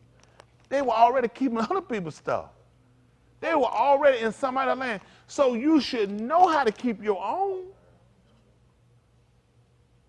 You've been subservient to somebody, then you should know how to treat people when you get your own. You know how you were treated. It's tight. People want a lot of stuff. I know y'all do. You want a lot of stuff. I be telling all the time, it's all about how you take care of what you got. You steal from the man. You don't give him nothing. You won't do for him until it gets convenient for you. Why do you think that man needs you? This man had people did stuff that wasn't convenient for them. But they still did it. Even when the Barak came and he was hungry, was that actually convenient? It's only enough for 2, and then you pop up one song. That's not convenient. You really inconveniencing me. I had my life planned out. We gonna eat these, and we sat back and we die. But the Isha Elohim fell on the scene saying, make me one first. Not cut y'all in half, take half of your hair, make one. Make mine first. Can you imagine that? You think somebody, what the hell? You cut my house for something and you said, nigga, you done lost your damn mind. Now, where you feel? Now you gonna die early. I'm just saying the way, I say things the way, I try to break it down the most common how we understand. That's the nerve of you. You come out how to get something, you tell me make you something first, I already tell you I ain't got enough. How you jump up in front of me? And Yahuah provided. Every time she went back, she got more. And a lot of y'all wait to do stuff that's convenient for you. When Yahuah called to do, that's what we got to do. That's what we got to start getting to. We're not there. A lot of stuff y'all want to do, you're not down. You're just not down. We got so much stuff there forefront, for pressing. We tired of so much stuff. We forget it's him first. She had to make his cake first, not the child. So we come on. You said, go ahead and feed the kids. Go on, get the kid, make the kid play, get the kids out of the way. Y'all remember stuff like that? Now the kids make the kid might feed you. It depends on how they feel they get through now. Whole nother society. We make the kid play, make sure you get the kid. He said, no, make mine first. That's a big step, man. I got to put me really to the side, and my son. He said, make him first. But it worked out for her. Why you think stuff don't work out for you? We don't believe it's him first. To a degree, if I'm able. If it don't put me out. Everything Yahuah gonna ask you to do gonna put you out. It's gonna put you out with people. That man tell the truth. Let me tell you something. A lot of y'all relationships with people are predicated on the end you've compromised. I ain't no fool. I know what you do. I already know. The average person ain't gonna F with you. They don't want nothing to do with you. Because the stance you have to take. But when you are compromised, your religion ain't too bad. They'll let you cover up and lie like me. They'll let you compromise in this stuff. That's what we got to stop doing. Because then you realize, I know what you're thinking. And like Peter said, make you friend with, all right. Yeah, they're going to use that with their kid. Kid can't do shit for them. They're going to do that for their family. I'm telling you, a lot of stuff do. You have to get in yourself where certain stuff you got to look at. Listen. We had to put our foot down on certain things and realize our salvation. And more important, it's going to cause a problem with people. At the end of the day, though, I don't want to be no problem with him. That's the end of the day. I don't need no problem with him. Problem with him going to be a problem with everybody. It's going to be problem with my health. It's going to be problem with my going out, my coming in. It's going to be problem with my laying down. All that's going to affect me, and I got to look at that. That's part of our career. It's going to affect us in more than one way. Other folks might look at it, it's a small thing for us. What am I doing? The man going to make everything around me fall and crumble. It's that man put it to that level to where I just can't do it. It's too much at stake. Are you worth everything around me crumbling and falling? Everything and everybody around. Like, when we were reading from the Greeks, when they were talking in the 29th chapter, they said, and he ain't going to cause the guiltless to die with him. You thinking like, damn, that thing going to drag other people in it. That means other people get away from you too. If I know you don't put that stuff in your law, you done. I'm cutting away from you. According to the Greek, when they wrote, they said even the guilt is going to get taken with him. That means I'm tied in with you, and that's how you think, that's how you operate. I got to cut away from you. I ain't trying to go with you. That man put it, well, we're going to separate ourselves from you. It's that tight. He got to separate. He put it that way. Now, get what that's supposed to do. You mean tell me you can't come around me? You can't hang with a nigga, man, you nigga. No. Done. I can't go down with you. That's your fight. That's your flight. Y'all got it. And that was supposed to get a person to turn.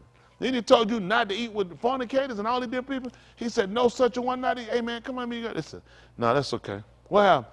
Yeah, your behavior, I get your behavior. That make a person think, man, I got to get right, man.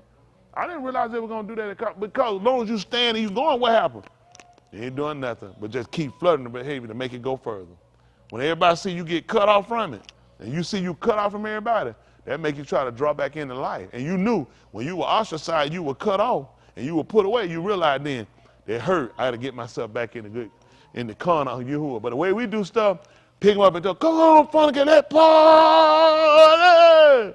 That don't get nobody to change. That's why I had to do it. You cut them off. So a person realized Yahuah against me. That give them an opportunity to get back in. But see, you leave them and you keep going, but they don't have no reason to try to do better. I appreciate Yahuah the way he worked. In verse where he was like, I want somebody to get me and hug me and hold me. And that's why you ain't doing no better. We'll hug you and hold you once you get right. Once you turn yourself, repent. What are we going to do? Once you turn, repent, you good, but you not. We good. Because you don't put yourself against Yahuah. And we can't be on your side. Y'all got it? So I appreciate y'all understand it. I'm getting ready to let y'all go. Appreciate it. Okay.